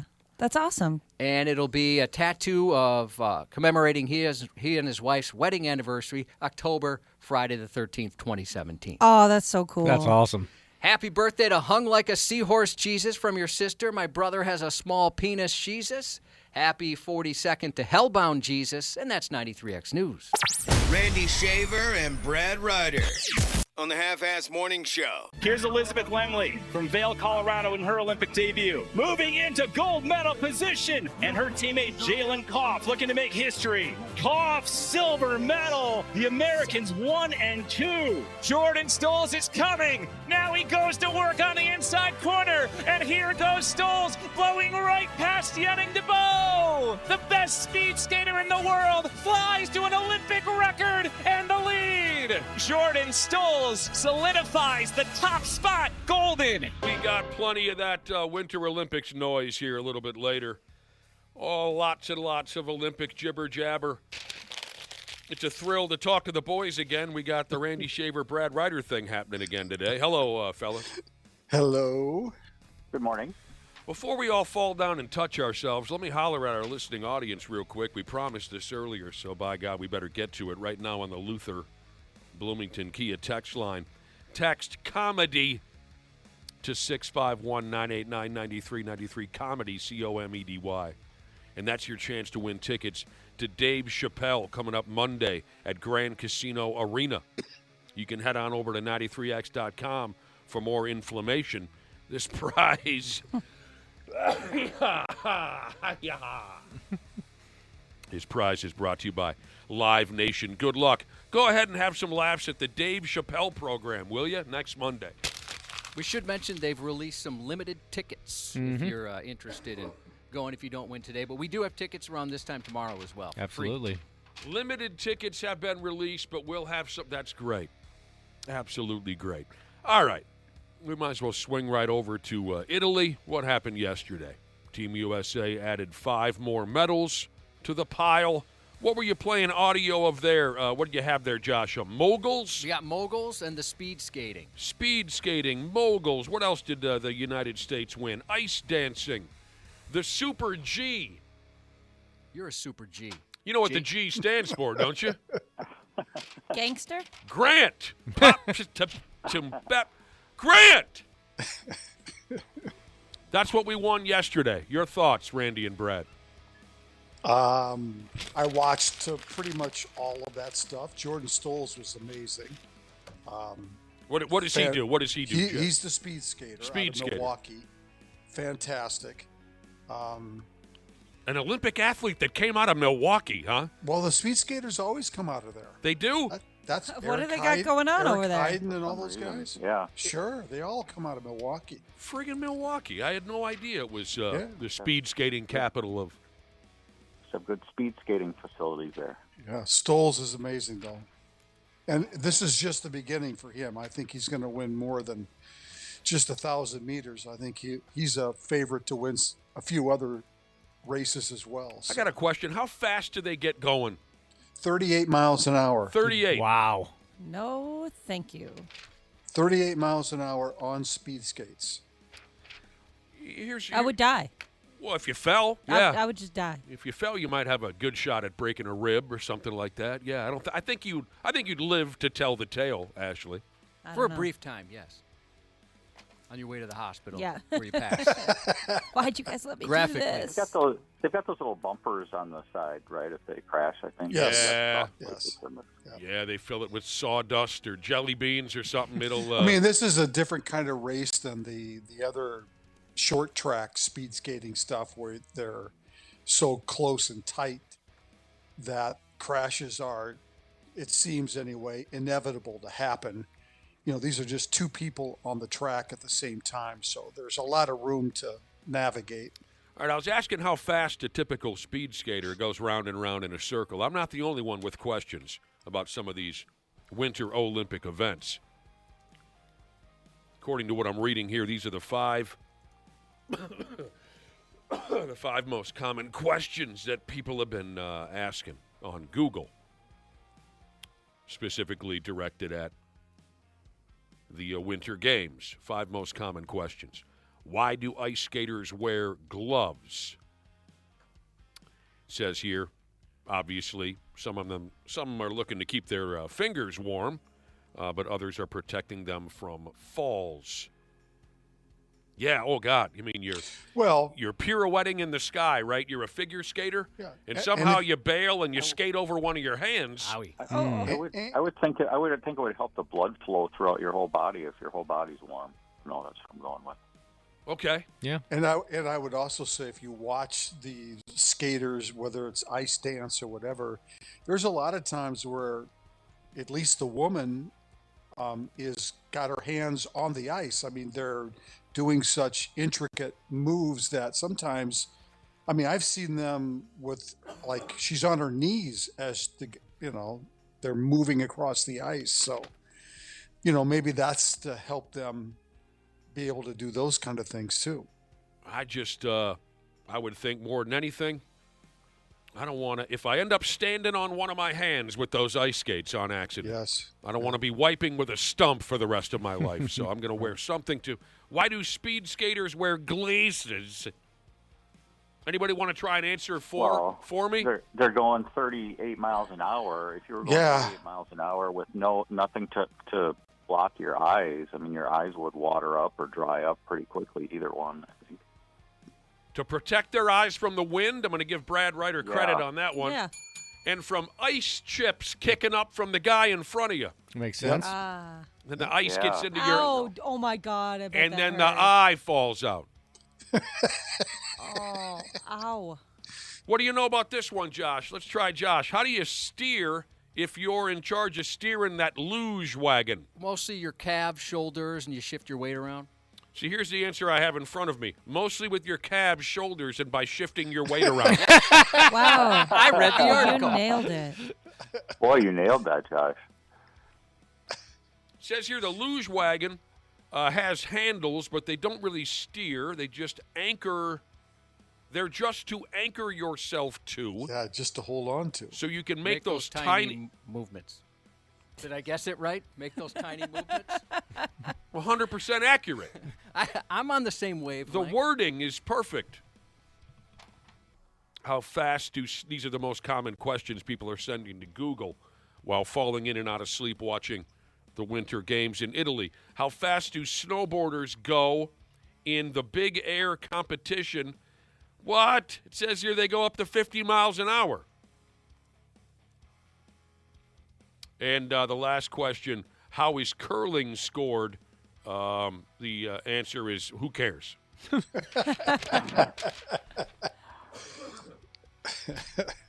Very carefully. Now, this person, where'd it go? This is a 3-2-0er. You don't have to worry about ice chips if you're in first place. That's a good point. Yeah. That's motivation. Right. So cocky you don't wear glasses out there because you know you're going to win? I can't see anything without my glasses. So there you go. Did you have any questions outside of the ones that I read? Anybody? Josh has the answers. No. Nothing? You're not wondering about anything? Do they wax their skis with something? Oh, I'm sure they do, yeah. Yeah, they butter them up a little bit, put some Crisco on it. That's the first sex wax, right? I remember, like, snowboarders, what I was talking about, sex wax. Sex wax was a thing in the hockey locker room, too, even before this. What's that new series going on? Heated Rivalry? Yeah, even before Heated Rivalry, sex wax was a thing in the hockey locker room when I was a kid. We would smear it on the tape on the blades of our sticks to get the tape to stay. I did not know that. What else might come to mind for me? Yeah, okay, they wax their skis. Let's say you're an Olympic snowboarder. Do you have to have a nipple ring to... Yes. Are you required to chug a Monster Energy drink before you go down the hill? Can I wear a hat with a bent brim? No, it's got to be No. flat. The bill has to be flat. Listen to this now. And we got lots to cover here. And even one story that got me really aggravated. Oh, speaking of snowboarding, an Australian snowboarder had to go to the hospital. He broke his neck while training.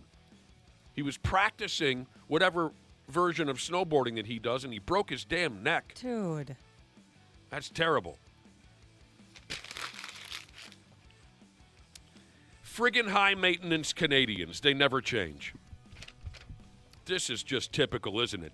The Canadian men's hockey team has informed everyone at the Olympics that they're just too damn special to stay at the Olympic Village, so they've packed up all their Rush records and their kegs of maple syrup, and they've headed on over and bought some rooms at a 5-star hotel near the rink. Hold on. That's hilarious. Come on. Come on. The Dream Team started this. Yeah, I mean, you're chiding the Canadians. I didn't say this was the first time anyone... Yeah, I mean, this is nothing new. I didn't say it was new.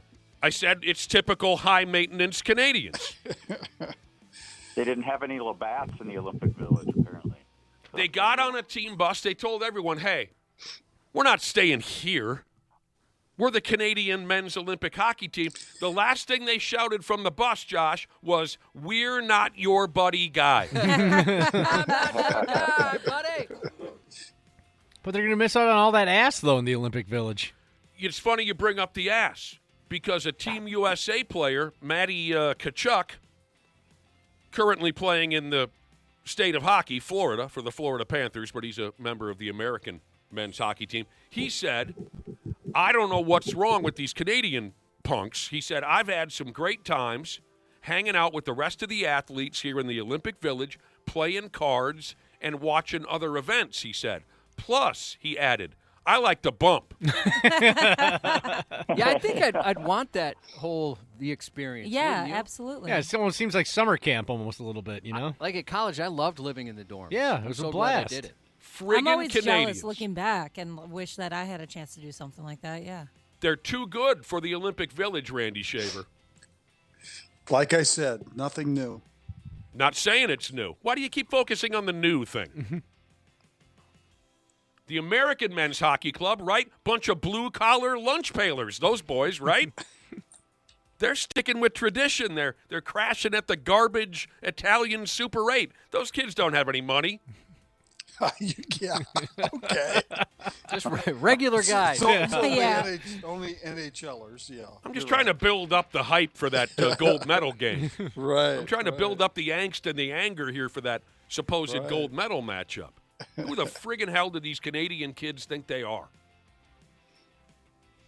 Go on off to the high-dollar hotel, right? How did that work for Ivan Drago when he took on Rocky? Yeah, you watched the training montages. He had every advantage. Every single advantage. A very undocumented part of the Rocky series that Drago stayed at the Ritz. This is a message that the Canadians, they didn't see that film or that documentary, obviously. Sure, Drago had all the high-dollar technical computers and whatnot. Rocky was living in a barn with a dead cow. He was peeing and pooping in a bucket for 6 months before that fight. How did that turn out? Friggin' Canada. I have here in front of me, it says here that the United States Men's Hockey Club plays at 2 o'clock this afternoon against the Latvians. The Latvians? Latvia? How are they in hockey? I don't know. Yeah. We'll find out today at 2 o'clock, Dana. I bet the U.S. does pretty well. Playing Latvia reminds me of one of my favorite, speaking of the Dream Team, Randy, quotes from there when Charles Barkley was over there and they were playing a game against Angola. And he was asked, what do you know about Angola? And Barkley goes, what do I know about Angola? I know they in trouble. I love that Dream Team documentary. Mm-hmm. Yeah. That's good stuff. Charles is hilarious in Yeah. that. Some of those guys on that club were just straighter than a Grizzlies D. I don't think John Stockton was out partying much. John Stockton. Chris Mullen. So straight, I think he went nuts, really, John Stockton. Chris Mullen wasn't a drinker. Patrick Ewing had never had a beer in his life. Mm-hmm. Is that true? Yeah. Oh, I didn't know that about him. But then you put Barkley and Bird in there. They made up for they made up for the slack.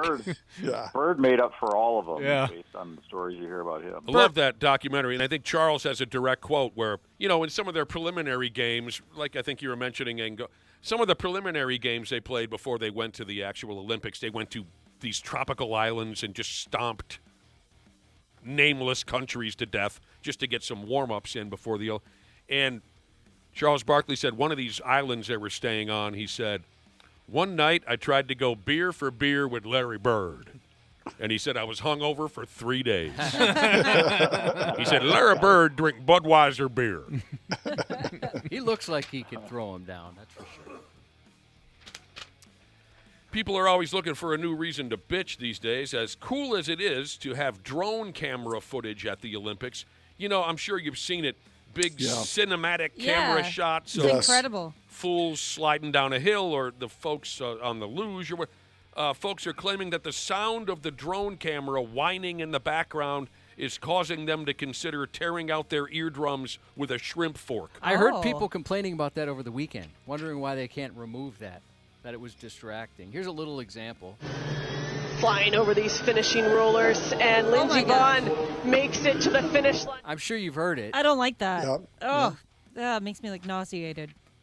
People are comparing it to the vuvuzelas that drove everyone insane at the meaningless World Cup of Soccer tournament a few years ago. Yeah, the 2010. That's when it was. Jesus, that was more than a few years ago. Yeah, it was a long time ago. That's when that was? Yeah. Yeah. Oh, this takes me back. See, now that's fun. Yeah, I enjoy that. That makes me nostalgic. It takes me back to that summer, which was one of the best summers of my life. We had such a blast during that tournament. Oh, if you like it, I got 2 more minutes of that. We could keep it going. Put it on a loop. I mean, I remember talking about that tournament on the radio show 15, 16, and I remember really liking that vuvuzela gimmick. Mm-hmm. So I'm sorry I missed it. Can you play the whining drone? I didn't even notice it. Yeah, here. Maybe my hearing is so bad now that I don't even pick up on certain tones. I don't know. Flying over these finishing rollers, and Lindsey Vonn makes it to the finish line. I hear nothing. Oh, really? I hear What? Lindsey Vonn making it to the finish. I'm like an old dog. Yeah, you're like at that. I bet you're at that age where you can't hear certain frequencies. Could everybody else hear it? Yeah, Yeah. I can hear it. Oh, yeah. You really don't think Completely that's too fine. loud? Not a thing. Didn't hear a single No. thing outside of a woman's voice. It really doesn't bother me either. I mean, I've watched a lot of these snow events, the ski events, where you see the drone chasing the skier to show that angle, and it doesn't bother me. What does this say? One Winter Olympics fan went on over to that social media to say that the sound of the drone is, quote, super annoying. I didn't notice it. I don't think I would have noticed it unless somebody pointed it out to me. It's kind of like Brad's leaf blower. Yeah, I hear it now. Yeah. All right. Now, people are even going this way now, okay? The Sporting News went and ranked the 8 best movies with a Winter Olympics theme. Number 1, Miracles. That was wonderful. Yeah, it was good. It was good. It was really enjoyable, especially Kurt Russell. He was great. Miracles. I saw it twice in the same day on the day that it came out. I saw the day it came out in the Apple Valley movie theater, the old Carmike. It was a packed house, sold-out show at 7 o'clock. And my buddy was a big smartass. Obviously, he knows all about the Miracle on Ice, but tense moments, during the game against Russia. Russia gets up 2-0. He goes, well, this one's over. And he just walked out of the theater. And he committed to the bit and didn't come back. And then the next morning, he went back to catch the ending of it. That's awesome. I bet people were thinking he was an idiot. Yeah. She's like, well, this one's over. That's good. Even though the bit, which is a good bit, solid bit. That is a good bit. Even though it was over after 15 seconds, he went home. Yes. He walked out of the theater and didn't come back. I think I'd sneak in and just sit in the back. The second time, you should have watched the whole thing first and then done that the second Valentine. Yeah, but it was so funny because it was opening night, like I said, like a sold-out theater, that big, huge, massive one where the new releases are shown at the theater, and everybody's so confused. And us, knowing the guy, we didn't know he was going to do that, but we're laughing our asses off because we knew he was going to commit the whole way and not come back and see the rest of the movie. In, let's see, back to Rocky movies here real quick. Rocky 4, 1986, so I was, 15 or 16. The scene where Apollo Creed gets killed, one of my buddies stood up and applauded. What?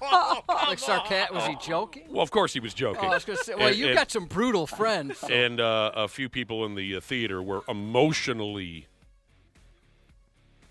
unstable. Oh, no. They were furious and, crying. They were so mad at him for making that brief joke. But, back to Miracle. So the first time I saw it, I don't know if I've ever told you guys this before. A packed theater like Dana was describing. I'm sitting next to a guy, bigger guy, and everything that was happening during that game against the Soviets that they were portraying up on the picture on the screen, everything that was happening, the guy next to me kept going, psh, and then I'd hear him go, psh, and then I'd hear him say, oh, come on, right? All right, what, dude? When the movie ended, I looked to my right. It was Vladimir Tretiak. Oh, wow. Seen the movie in Wayzata, Minnesota? Yeah. He was the goaltender for the Soviets that day. He wasn't buying it. Yeah. He thought it was a little blown out of proportion. I watched Miracle elbow to elbow with Vladimir Tretiak. I didn't even know He thought it was propaganda. Yeah. Did he at least appreciate the Kurt Russell line, if you get one past Tretiak, save the puck? He laughed. Yeah, he did. Vladimir Tretiak jokes. I know you guys are tired of it. There's just so many. All right, so the greatest movies were the Winter Olympics theme, number 1, Miracles, and then the list kind of falls into the toilet beyond that, really. I know you hate number 2 on this list. I don't hate it. I just don't think it's, Cool Runnings. It was okay. Haha, Jamaican guys bobsledding, haha, John Candy, I went home. I don't understand what was so great about Cool Runnings. That was good for its time, I think. It's got one of my favorite sports quotes movie from a sports movie when John Candy says, a gold medal is a wonderful thing, but if you're not enough without it, you'll never be enough with it. I got to call my guy Vladimir Tretiak and ask him what that means, really. Eddie the Eagle is number 3, about a ski jumper. I never saw it. Was that good? Yeah, it was fun. It was good. It was good. Blades of Glory. John Heder and Will Ferrell. I thought that was mostly stupid. I liked it. Stupid. It had its moments, but yeah. I thought it was dumb hilarious. Line in it that my friends and I still reference. So Will Ferrell's character is like a bad boy of figure skating, and he's got to go to this meeting to see if he's going to be banned for life. And Nancy Kerrigan's there, and he goes, "Hey, Nancy, are you an official here?" And she's like, "Well, yeah." And he goes, "Because you've officially given me a boner." It kills me every time.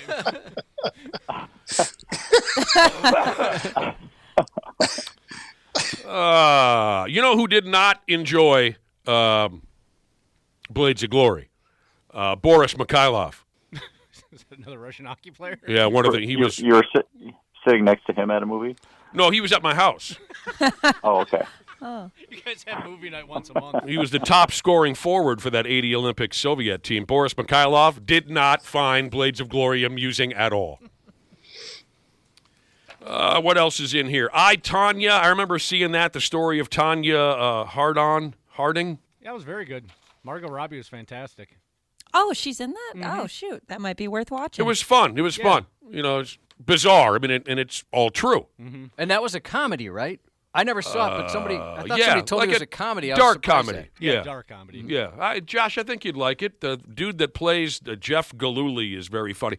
Downhill Racer is a 1969 movie where Robert Redford plays a skier.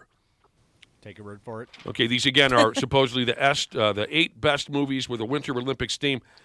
I guess it's a very good movie, A Downhill Skier with Robert Redford. It came out the same year as Butch Cassidy and the Sundance Kid, so nobody gave a pump. Kind of overshadowed that. Ice Castles, 1978. Oh, yeah, Robbie. Yeah. Robbie, what's his name? Benson. Robbie Benson, yeah. It's a figure skating movie. It's a classic movie.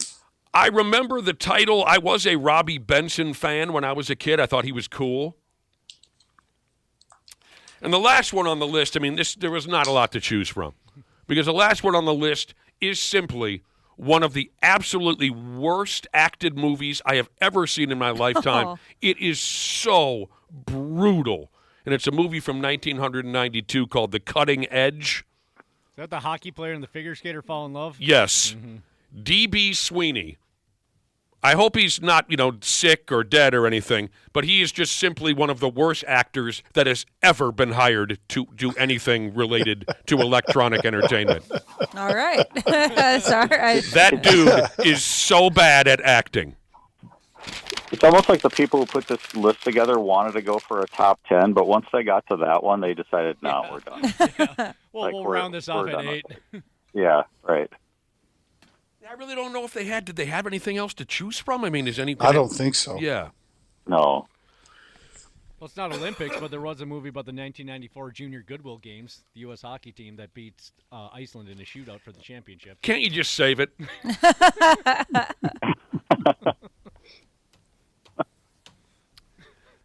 There might be a Soviet Olympian from 1980 listening right now, Dana. All right, here's the Winter Olympic story that actually got me pissed. Julia Simon is a French lady. She won a gold medal in the biathlon yesterday. Her victory, it says here, comes less than 4 months after she was found guilty of stealing a teammate's credit card. Now, be patient with me because this story has me way more upset than anybody should ever be when discussing the biathlon event, but that's not what this is really about. She was not initially supposed to be in the Olympics. She was found guilty of theft in a court of law. She was found guilty of theft and credit card fraud just this past October. But the French Olympic Committee type of folks let her off the hook, likely because she's very good at biathleting. She's actually, more or less, from what I read, the greatest ever. So you know how life isn't fair. She gets a pass because France, just like Nacho Libre, they want a queen, right? So they put her on the team anyway, even though she was convicted of fraud and credit card theft. Yeah. Okay. More details here. She made online purchases that totaled more than $2,300. She admitted to it, that she stole her teammate's credit card. And then you want to talk, this is where I got pissed. You want to talk weak and cowardly. This is what she said as a grown person when on trial for stealing someone's credit card and buying stuff with it. She said, I don't remember doing it.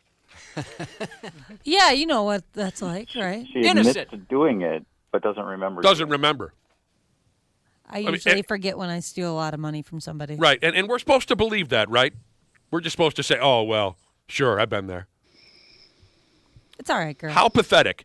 But this is where it gets even worse. So she wins the biathlon yesterday, and when it's over, she did the shh thing with her index finger up to her mouth, as if she's, shushing all of her haters.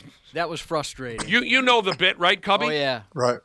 Look, lady, you stole someone's credit card and then spent money that didn't belong to you. Same as lifting somebody's wallet out of their pocket, right? Don't you dare try and play a victim role in this. You suck. He sucks so much. Well, I'm sorry, but that just galls me. The people that think we're all idiots. Right. Like you don't remember? Wow, must not have happened. That kind of right. No big deal. So your critics are supposed to back off now because you're good at sports. God, that just drives me friggin' crazy. Go F yourself, lady. That's kind of where we are in the world, though, right now, too. Aren't we? Yes. Yeah. And you said stealing someone's credit card. I think you said it earlier, it wasn't just someone, it was a teammate. Correct. So you've already, that's disgraceful in itself that you would do that to a teammate, let alone just someone. Let's hope that it didn't cost the teammate a spot on the team, that she was able to compete. You know what I mean? I hope it wasn't somebody that now, because she was able to compete, that this other person who got her credit card stolen wasn't able to compete. Wouldn't that be something? Yeah, you get your spot stolen and your credit card. Right. I got bumped by the bitch that stole $2,300. Yeah, are you kidding me? Yeah, it kind of sucks that in her head she thinks she got the last laugh out of that. Right. I'd get the last laugh if she tried to steal my credit card and then attempt to use it. Yeah, right? I'd win that one every time. I was just talking to some buddies the other day about losing your debit card, and one kid said, "Yeah, I lost my debit card for 2 weeks. I never canceled it." And I was like, "Oh my gosh, that's terrible." And then I thought for a second. One time I lost my debit card, and I didn't know where it was for months because I just had Apple Pay on my phone, and everyone was always worried about me. And I was like, honestly, if they take it, they aren't going to get very far. It won't be very rewarding. Not worth their time. Doesn't matter to me. Yeah. You said she competes in the biathlon? Yes, Brad Ryder. Okay. So don't they use those arrows and shoot as part of that? I would think that the person who this happened to might have an accidental discharge of her gun, maybe at her Achilles. Yeah, while they were doing some practice. I thought maybe they were toting a rifle around when they compete in that. Hey, real quick, interesting fact about the 1978 movie we were discussing a minute ago called Ice Castles, starring Robbie Benson. Yeah. And Tom Skerritt, who I believe went on to play. He was in the movie with Tom Cruise. Top Gun. Oh, yeah, but I was talking about what was his character on Cheers, Dana? Oh. Mr. Oh, yeah, he was Rebecca Howe's. Bones,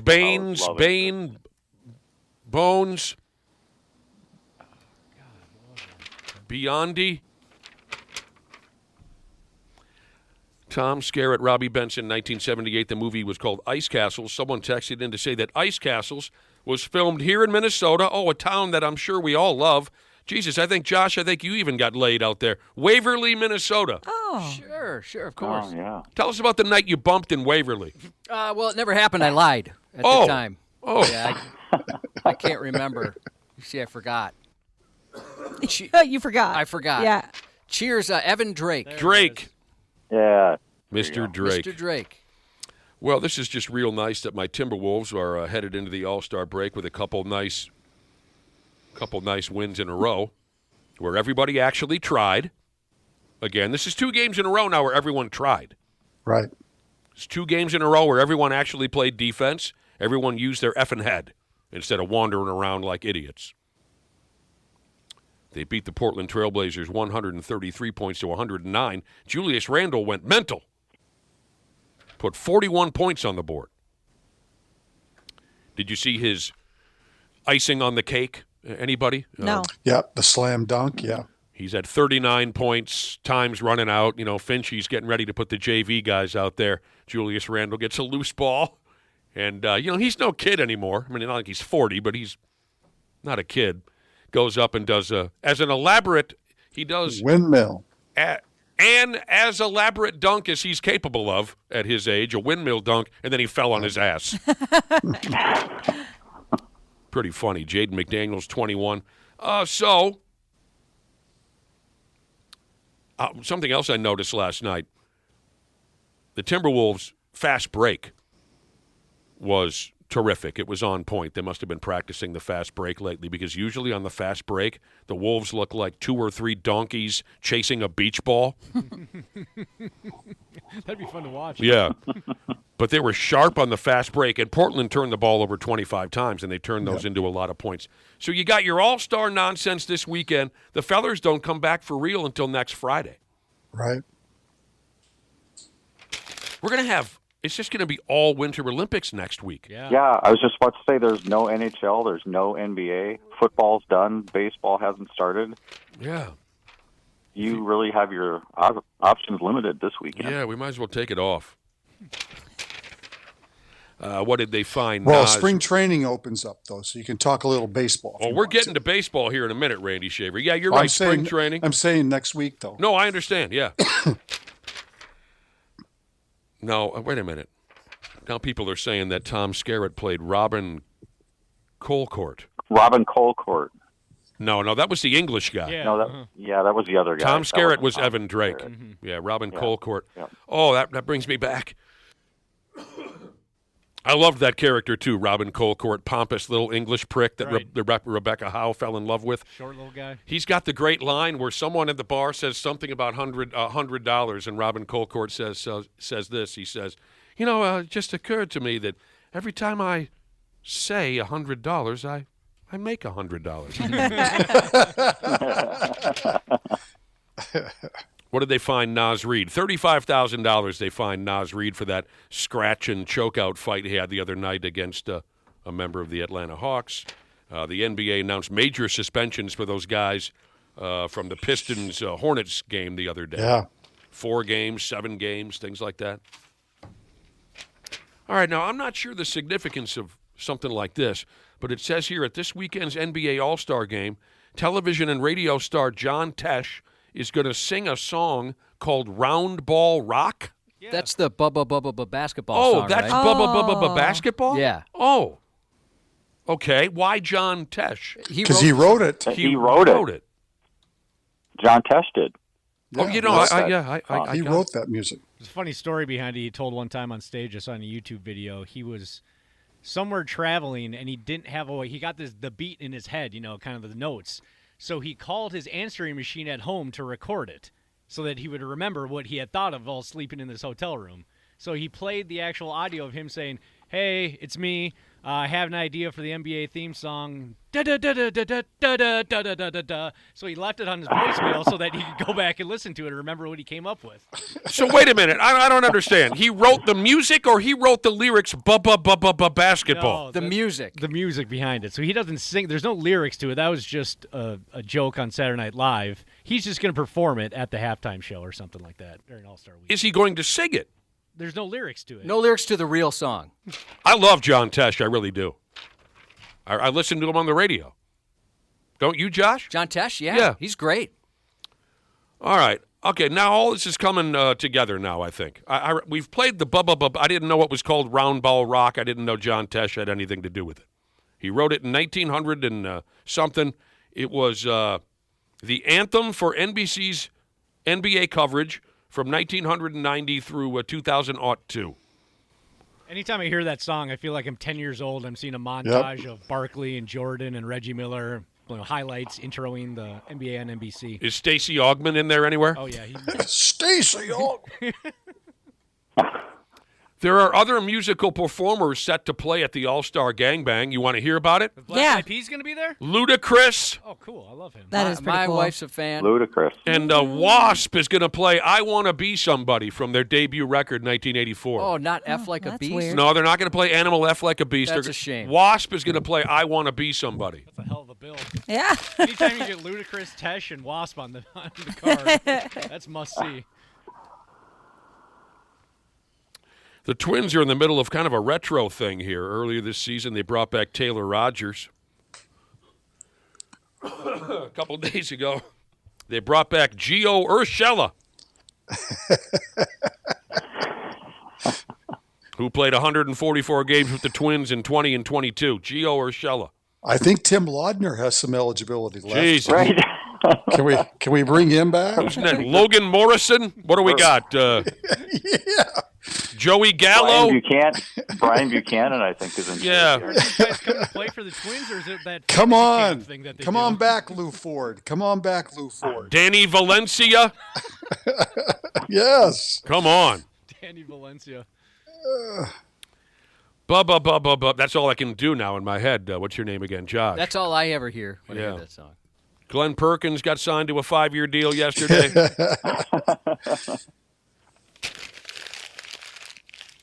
Well, Liam Hendricks is coming back to pitch. Oh, really? Liam Hendricks was signed by the Twins yesterday. Oh, I thought he was retiring. No, he came back from his cancer diagnosis and pitched a little bit. Wasn't super effective, but he's had now some time between that and obviously the off season. Okay. He's 37. It's been 12 years since he pitched for the Twins. I don't think he's being looked at as the closer, but he signed a minor league deal with an invitation to spring training. So okay, well that's great. Yeah. Somebody texted in and said Brad needs to tell his Ludacris story. You have a Ludacris story? Oh yeah, I've told this on the air before. Oh well, probably I don't once. remember. We all forgot. No offense. Back about 20 years ago. No, it's fine. 20 years ago, when I was working for the Twins, a bunch of us went out in January, went out to Vegas for a few days, and we ended up going to drive to L.A. for the day and went to the Craig Kilborn show, the Late Show with Craig Kilborn when he was the host there. Because Sure. I sent him some stuff and I got to know Craig a little bit, and so he invited us to come, and so we ended up sitting in the green room for the show, the back room, and Ludacris was one of his guests that night, and so we ended up talking with Ludacris for a good 20, 30 minutes in the green room, me and three of my buddies. That's wonderful. That's pretty sweet. Now that you mention 20 it, years ago. rings a bell. Rings a bell. I read one of those articles once where about celebrity encounters, good and bad, and this Ludacris one really made me laugh for some reason. Somebody said Ludacris and his buddies were at a restaurant that I served at, and they ordered a bunch of appetizers. I brought them back. I brought them out, and then I went to check on them, and Ludacris sent the spring rolls back, and he goes, I'm very sorry. And Ludacris looked up and goes, it's okay. Spring rolls are unpredictable. I just thought that was so cute and charming. That is. Yeah, spring rolls are I unpredictable, I realized it was an encounter 20 years ago for 20 to 30 minutes, but he couldn't have been nicer. He seemed like a great guy. I've never heard a bad story about the dude. And he sounds like a deep thinker. Yeah. Spring rolls are unpredictable. You got your spring training, this and that. You're right. We'll have plenty of that to cover in the coming days. Have we heard about this guy before? The ambidextrous pitcher, Jurangelo is the first name. The second name, I don't know. Cinchi? He can throw with both arms. He's a minor league pitcher that was traded for. They're saying, look out for this kid. He's in the Cardinals organization right now. He's amphibious. Jurangelo, Ginchi, Cinchi, I don't know how to say it. He should try swimming. Swimming? Because he's amphibious? Yeah. Oh, yeah, right. Yeah. Yeah, he's in the wrong game. Yeah. He's out there on a lily pad somewhere. Who was the announcer that made that famous? I don't remember. I think he is part of the Sonny Gray trade with the Red Sox. I'll go along with it. I know who the player the original call, he's amphibious. That was a National Basketball Association game many years ago. I know they were describing Corliss Williamson. Who's a Wolves coach. Well, he used to be. Now he's coaching for somebody else. Oh, he is. Yeah. Okay. But Corliss Williamson was driving the basket, and he scored a right-handed bucket, and then he came back down the next time, and he scored a left-handed bucket, and the announcer said, oh, my God, he's amphibious.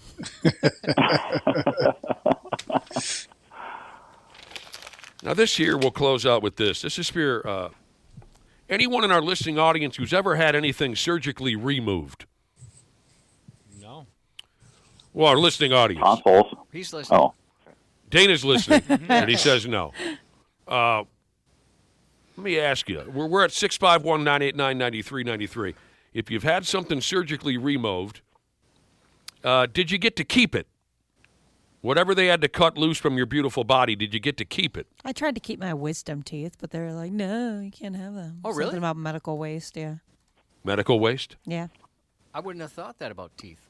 What did they cut smooth off of you, and did you have the option to keep it? Go ahead and text us. That was the first question we asked our soccer teammate, the guy who had to get his appendix out, and he famously or infamously in our friendship group had to go to the bathroom before the surgery, and he passed out from the pain and got a concussion and knocked himself out hitting his head on the toilet. Oh, yeah. So we asked him, well, did you at least get to keep it? And he said, I asked, and they said, absolutely not. The reason I bring it up, a pitcher for the Philadelphia Phillies by the name of Zach Wheeler, he had a rib removed from his insides, and he kept it. Cool. I have a quote here from Wheeler. He said, I got a lot more self-fellatio jokes than I thought I was going to get from the staff here at the hospital. I'll be honest, that was the first thing that came to mind when I saw the headline. I think most From people... the hospital staff, though? That's wow. He didn't really say that. Oh. But after they pulled my rib out, they put it in a baggie and they handed it to me. So he has this rib now that was removed from his body, which supposedly still has a little meat on the bone. He put it in a closet in his house right now. Boy, I bet his dog is posted up at that closet. Oh, yeah. Scratching at that door. I bet that dog won't budge. I guess I missed my one chance to keep something. because they asked when I gave birth, they were like, "So what's your plan with this placenta? You know, this organ?" Well, you cook it, right? I was Some people do, yeah. It's like, nah, I'm good. I'm good on that. Do whatever you need to do with that. I don't need to see it. It's yours now. So far, I'm reading on our text machine that we've got quite a few people in our listening audience who have had things surgically removed. Yeah, somebody said that they kept their firstborn's foreskin. Is that true? Just a little pinch between your cheek and gum. Oh, God. It says here. It says here a lot of folks wanted to keep items but weren't allowed. Right. They wanted to keep their. I mean, some people had chunks taken out of their heart and whatnot, toenails. Oh, then you could give somebody a piece of your heart. That'd be sweet. Would it be sweet? I like the idea.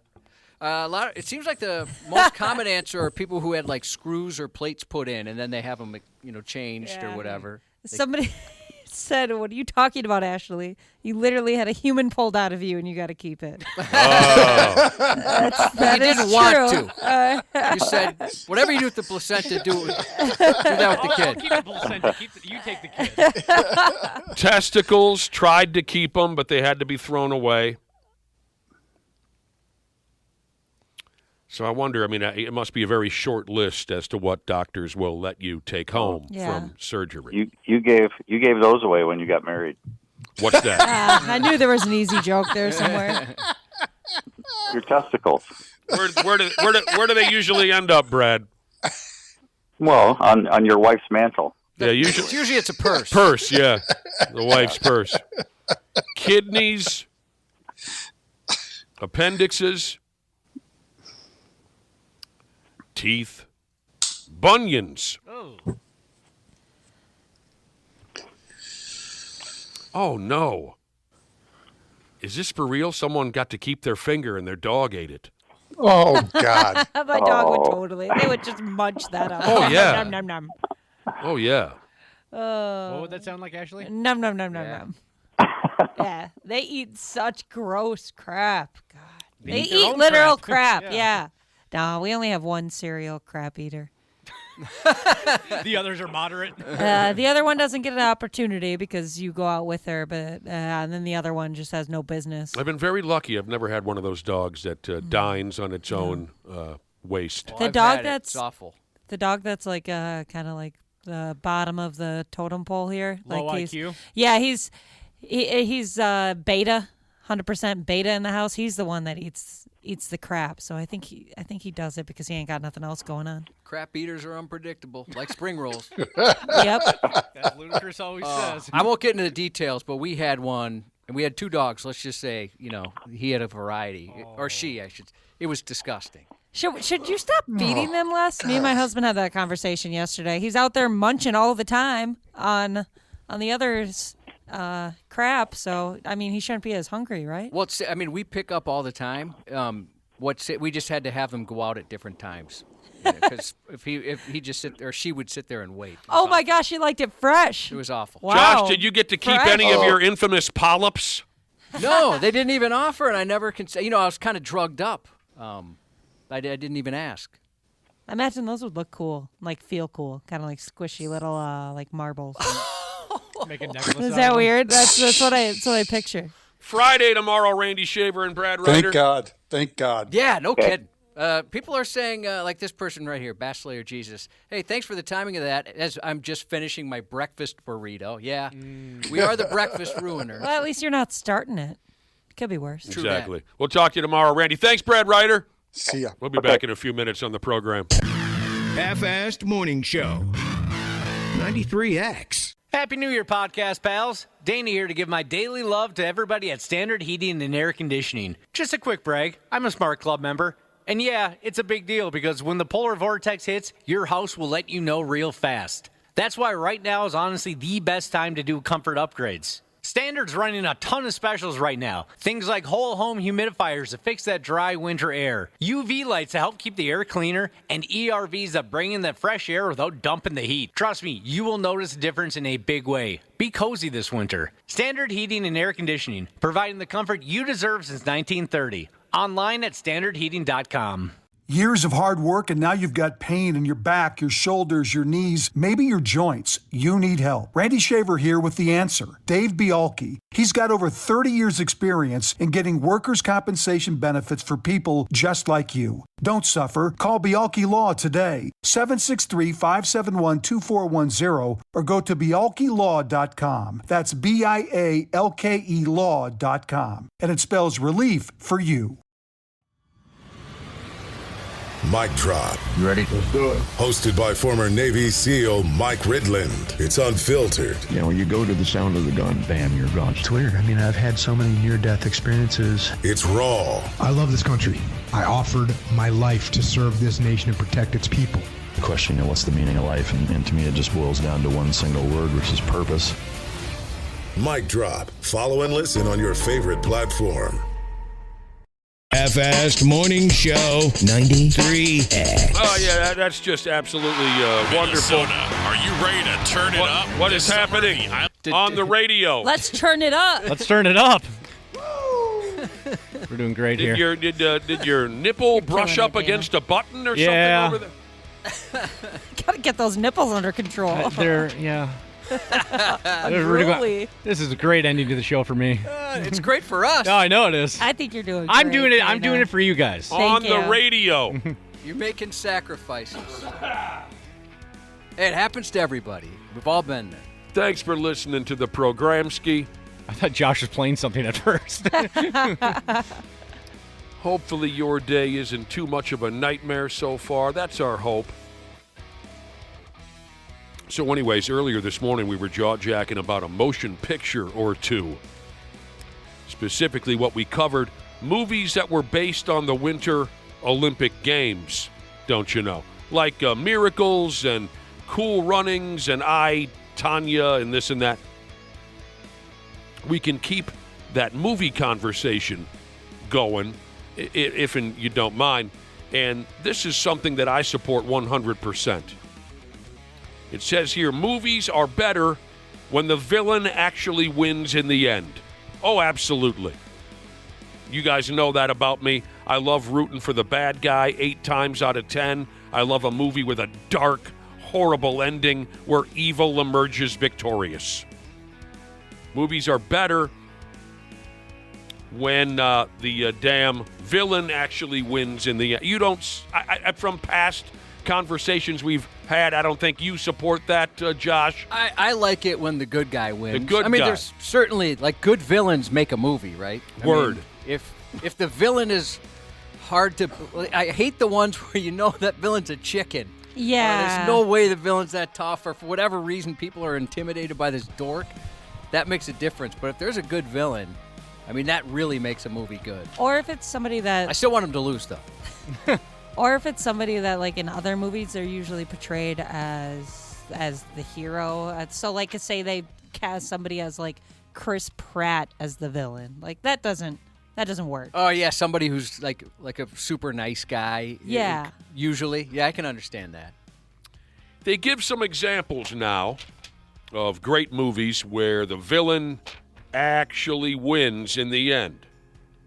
I dig it. They start with Seven. What's that actor's name? Kevin something or another? Was it Kevin Spacey? Spacey. Kevin Spacey plays the sick serial killer John Doe, who pulls off his gruesome plan to perfection. That dude gives me the heebie-jeebies. John Doe's plan works, and the whole what's in the box routine. Absolutely wonderful example of the villain winning in the end. And come on, how old is that friggin' movie? It came out in 1995. That's a long time ago now. And I think people, obviously, people still talk about it. It was perfect. Perfect. What's his nuts? With the big voice, Brad Pitt's partner. Morgan Freeman. Morgan Freeman was so perfect in that end scene. The look of despair and fear and... You know what I mean? Morgan Freeman was a big part of what made that end scene work. He didn't know what to do. Pulled that one off perfectly. No Country for Old Men. Now, here's an example of where Such a good movie. I did not want the bad guy to win, and that's rare for me. I did not want the bad guy to win because that Antoine Chigurh was his character name. I can't think of the actor's name. I hated that sumbitch from the get-go. That's how good, I guess, a bad guy he was. That he was so bad, I didn't even want to root for him. So that was one exception to my rule. I wanted him dead. I still haven't seen that one. Javier Bardem. Yeah, that's who Bardem. plays the bad guy. Boy, that surprises me, Cubby, because you see so many movies and series. You got to get around to that one. I want to. Everybody says how great it is. Terrific. It's, how every once in a while you just miss a good one, and I know that's on my list. Well, I can relate. Here's a movie where I guess the bad guys win. I don't know. Never saw it. And if there's ever been a movie that I've had my balls busted more because I've never saw it, it's this one, The Usual Suspects. They say Kaiser Soze walks away, identity intact. Never saw it, and people usually can't believe it when I say it out loud. But that's another example of a movie was probably made. Well, that's not the right word. It made the movie more impactful that the bad guy won. Well, it's just such a twist, shock ending, especially if you don't know what's coming. If you're just watching it for the first time cold, your jaw's on the floor. And then it's one of those ones where when you watch it the first time, you want to go back and rewatch it now that you know the ending so you can kind of see how they got there, that he was pulling this ruse the entire time. Here's a listener with a question. In the Saw movies, does the bad guy win every time? I don't know. I only saw one of them. Yeah, well, I guess some of them. he must be. He's still alive, right? They made quite a few of those movies. Yeah, he moves on to Another kill more. listener I only says... saw the first one as well. Yeah, another listener says, hey, a murderer got away in Shawshank Redemption. Yeah, I never looked at it like that. Well, he maintained his innocence. The Empire goes ahead and strikes back. Yeah, it's a famous one. Okay, is an example of a movie where the bad guys win. The rebels get crushed. Luke Skywalker, I always wanted to punch him in his face. I never did until I watched it as an adult. Right. As a kid, I thought he was so cool. So did I. I wanted to be Luke Skywalker, but my God, he's a whiner. Mm-hmm. Oh, I couldn't stand him from the get-go. His hand comes off, and Darth Vader, this and that. I can't remember. But, yeah, the bad guys get the upper hand there. That's where Darth reveals that he's Luke's father. Well, thanks. Spoiler. Good, that's one less movie to watch now. Thank you. I don't know Avengers Infinity War. Yeah, Thanos. Josh Can't Brolin's remember what birthday. one. Oh. Yeah, he killed half the world by snapping his fingers. A guy went ahead and killed half the world. Yeah, 50% of the population was wiped out by Thanos snapping his fingers. Fingers. So did. Okay, God help us. The Wicker Man. It's another one I didn't see. Yeah, Don't never heard do of it. that. I like Don't the do Iron it. Maiden song. Yeah, it's a great song. You got no reaction to that, Dana? It's been years since I've seen it. It's a British folk horror film? Well, the original came out in 1973. Yeah, it's not that one. The one that people talk about still to this day, I'm surprised Dana didn't say anything because aren't you a Nicolas Cage fan? Yeah, I do, but this one has never been one that I really got into. Oh. It's so bad, you won't believe your eyes. Is this the one with the bees? Yes. That famous scene? You won't believe that this was actually stamped and approved and released into movie theaters. Now I want to watch it. It got 15% on Rotten Tomatoes. It is, Ashley, so bad that when it's on my television, I watch it to the final. Because you cannot... No, not the bees! Not the bees! Ah! Open my eyes! My eyes! Ah! Ah! That more sounds like somebody doing an impression of a scene in a movie Yeah. than the actual actor. That sounds so terrible.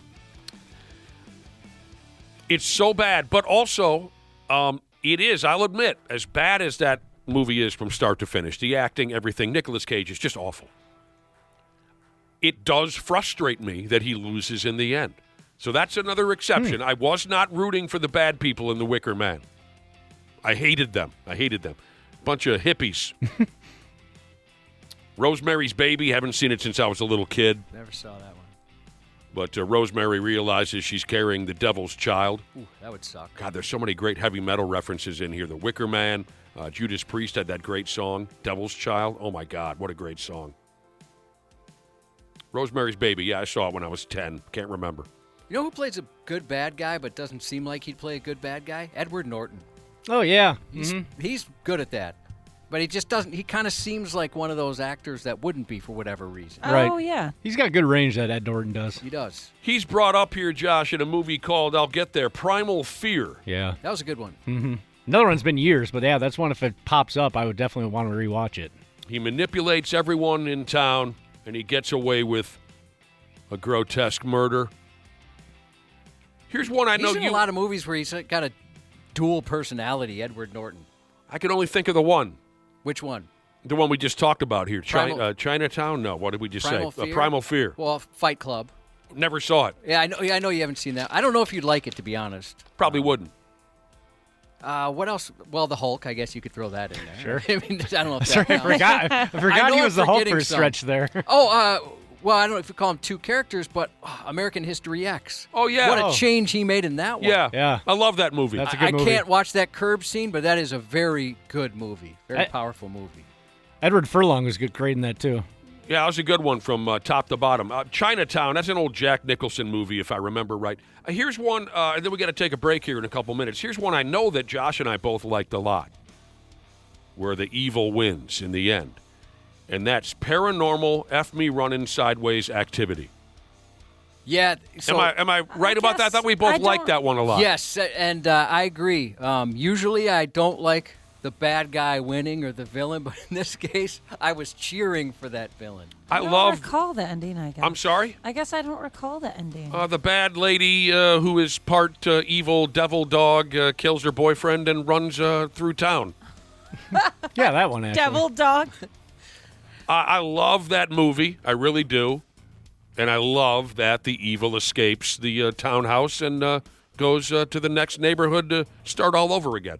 But we hated her boyfriend character. He was so annoying. He was a terrible actor in his character. That guy. But even if that character had been tolerable, I was rooting for the devil dog lady from Word One. Fun Size Jesus says in Titanic, the iceberg won. Yeah. You're right. Come on, sink. And I broke rules. I'm sorry. You're right. Shoots at deer 7 times and misses Jesus. I broke rule number 1 of Fight Club. I did just talk about Fight Club. That's also rule number 2, I believe. Scarface. Well, I don't agree with this. It says here, Tony Montana dies, but the criminal world continues unfazed. Wow, okay. That's a bit of a stretch. Well, he takes some punishment there at the end, Sure Tony does. He does. He tries to shake it off at first. Scarface and Fight Club. It's funny we talk about those back-to-back because every single kid in my dorm freshman year had a Scarface and a Fight Club poster. We kind of had to. Yeah. It was just I think they handed them to us as we walked in. We've talked about that with the show Cribs. Yeah. You had to have Scarface and Cristal. Yes. Otherwise, you weren't a celebrity. No. You want to play? Okay. The Departed. Great movie. You know, now that I'm reading this list of movies are better when the villain actually wins, I said earlier 8 out of 10 I root for the bad guy. Maybe it should be dummied down to 6 out of 10, really.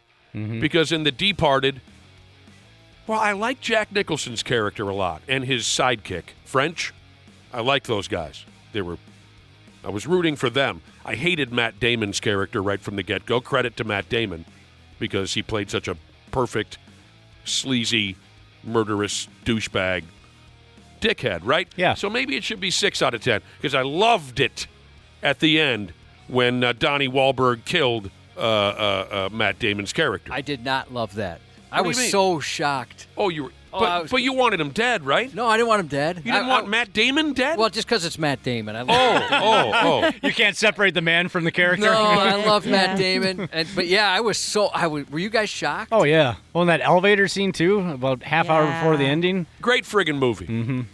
So I should Oh, probably... then I'm confused. That's what I was talking about, the elevator scene. That's not Matt Damon? No, DiCaprio gets killed in the elevator. Yeah. Okay, that's the one I'm thinking of. I'm sorry, I got that messed Well, up. but all of the scenes both of the scenes we're talking about were surprising. Yeah.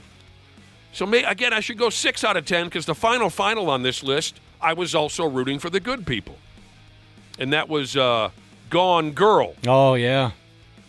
Where the wife is totally out of her mind, right? I loved her. Frames Matt Damon again. Ben Affleck. Oh, Ben Affleck for murder. Yep. I was rooting for the good guys there, too. The whole time. I I was was like, so "Come frustrated. On, I girl." felt so bad for that dude. I did not.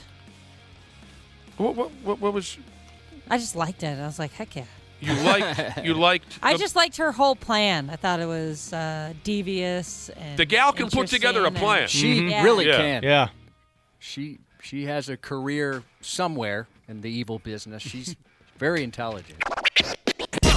The Half-Ass Morning Show, 93X. Yeah, I hear you. Here's what we were covering on the way out. We were talking about movies are sometimes better when the bad guy wins in the end. Or, yeah, I mean, maybe I could say it another way.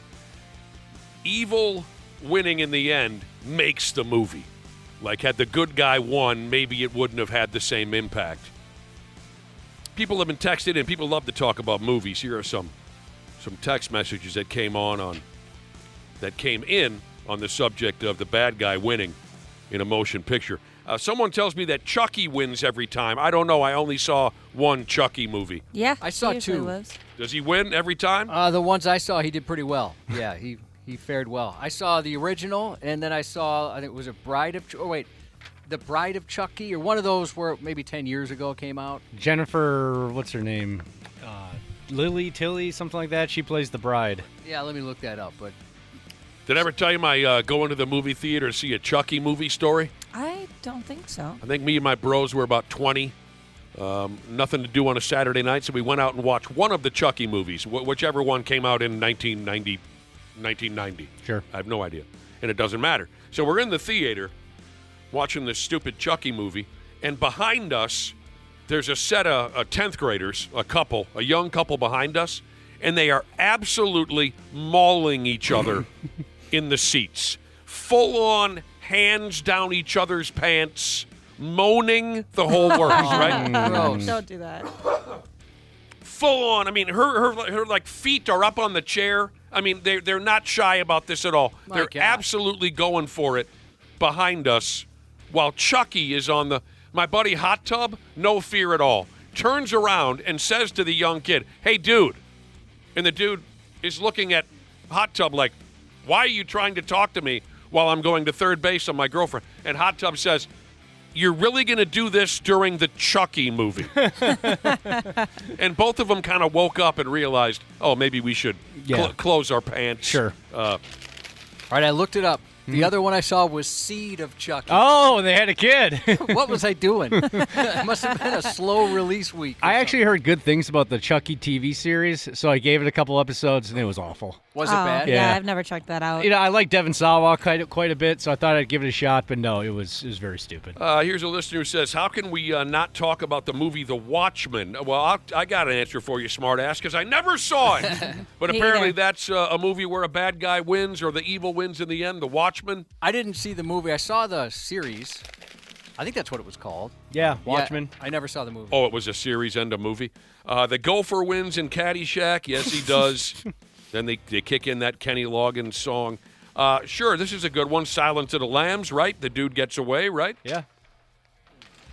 Blair Witch, I love that. I love that ending. Blair Witch, where all the kids get That was a good movie. mauled Oh, at the yeah. in the basement of the house. I like that. Oh, The Thing. One of my favorite movies ever. I can watch it every single day. Yeah, The Thing. Evil wins in the end. Everyone's dead. The last two characters left, McCready and Childs. They know they're dead. You know, there's just a matter of time. I love that example, The Thing. One of our listeners says every Friday the 13th, Jason wins. I don't know. I only saw a couple of No, them. he kind of comes back to Yeah. life each time. Remember one time he drowned, but then like a boat had a power line that was down, and it electrocuted and shocked his heart back to life. Jesus balls. I know. They go to some lengths. He Yeah, is I one guess- lucky son of a bitch, isn't he? I always root for him to win. Yeah, me Any too. type of movie like that. Those college kids shouldn't be boning in the woods. They Yeah. deserve to die. Here's one where I was not rooting for the bad guy. I do like to root for the bad. Here's one where I was not. And again, it's credit to the character that this character was so bad and so sleazy and so obnoxious that I couldn't root for him. Jake Gyllenhaal in the movie Nightcrawler. Oh, Yeah. I wanted him dead. Uh-huh. I would have disagreed with this person in 1984, but this person says Karate Kid. Daniel was an a-hole. Yep. Such an a-hole. After I, watched Cobra Kai, I realized that Johnny Lawrence was the good guy. He had so many convincing arguments. Even in the first one? What's that? Even in the original, you prefer Johnny Lawrence? Well, no, I'm joking. Because if you watched Cobra Kai, he gives a very convincing argument as to why he was the good guy and Daniel was the bad guy. And that all started because of How I Met Your Mother. The character Barney, played by Neil Patrick Harris, goes with that exact theory, and he says, I'm bringing the Karate Kid to this party, and then Johnny Lawrence shows up. They're like, well, that's not the Karate Kid. Daniel LaRusso's the Karate Kid. And then he launches into that explanation, and I think that's what kind of started the show, Cobra Kai. Is that what you started? Yeah, I'd heard that's where it originated. Mm-hmm. That's hilarious. Yeah. Funny Games is a wonderful example of when the evil wins in the end. I love that friggin' movie. Oh, yeah, Funny you've been trying to get us to watch that. But, Josh, when Cobra Kai became a thing, and I watched Cobra Kai, I at least tried to make it through a couple of the seasons. I didn't make it all the way through. It got to be ridiculous. But, yeah. but most folks changed their minds about which was the good guy and which was the bad guy, right? Yeah. Because, Ralph was kind of an obnoxious. Well, not at the very beginning of Cobra Kai, Right. but eventually he was tough to be a fan of. Kind of became obnoxious and entitled along the way. Ralph Macchio's character did, and Johnny was so funny and so relatable. Hilarious. The '80s rock guy. They go to the Twisted Sister concert. I'm never going to root against a guy who goes to see Twisted Sisters. I don't know why you think the show is ridiculous, though. It's not like the final season, the final episode ended with two characters dying in a yacht explosion. Really? Yeah, that show when I had to stop. Who died? God, what's the Kreese and one of the other guys? They fought to the death on this yacht, and then they started a fire, and the yacht ended up exploding. I'd never heard that. Yeah, the last couple seasons it got ridiculous. It's It was like a out bad of soap control. opera. Where are the police? The police need to be involved. Right. This started as high school kids having a little karate rivalry. And I don't want to my get. gosh. Don't send me your lame spoiler alert text messages. Now I'm wildly interested in this. I've never heard that before. So the show ends with a yacht explosion and a couple of bad people die. Just tell me, because again, forget the spoiler alert, people. Johnny and Ralph, Johnny and Daniel, do they end on good terms? They do. Okay, if I remember correctly, yeah, they're buddies in the end. I wanted them to get along. Yeah. And after watching Cobra Kai, why wasn't Johnny's the actor William Zabka? Why isn't he a giant star? He should be. Or where's he been? That guy is so friggin' funny. I He should have been making shows the whole time. And I know what you're saying. You're going to go over your allotted time talking about Cobra Kai? Yes, we are. Yeah. Josh, do you think maybe William Zabka is satisfied and doesn't care, and just maybe by choice he's not doing series and movies now after this? It's got to be, because obviously he has the talent. Yeah. He is so good. He is so funny. A wonderful guy to watch. So I'm going to guess that it was his choice. He said, look, I nailed this Cobra Kai thing. I'm 61 years old. I'm going to let her buck and just go home. It's got to be, right? Yeah, fair enough. Because I'd imagine he could be in whatever he wanted. Let's roll. Happy anniversary to Angie and Buddha from Nepal, Jesus. Auntie Boobies text in. Oh, wonderful. I always love to hear from Auntie Boobies. Yeah, Auntie Boobies text in a happy 18th birthday to her niecey bear. Happy early birthday shout out to Tam Bam Sheezes for tomorrow from future trophy husband Jesus. Niecey Bear. Yeah, Niecey Bear. And happy birthday to Dizzy Lizzy Sheezes from Min.Radio Radio Jesus. Out. Half-assed morning show 93X. Happy New Year, podcast pals. Danny here to give my daily love to everybody at Standard Heating and Air Conditioning. Just a quick brag. I'm a Smart Club member. And yeah, it's a big deal because when the polar vortex hits, your house will let you know real fast. That's why right now is honestly the best time to do comfort upgrades. Standard's running a ton of specials right now. Things like whole home humidifiers to fix that dry winter air, UV lights to help keep the air cleaner, and ERVs that bring in that fresh air without dumping the heat. Trust me, you will notice a difference in a big way. Be cozy this winter. Standard Heating and Air Conditioning, providing the comfort you deserve since 1930. Online at standardheating.com.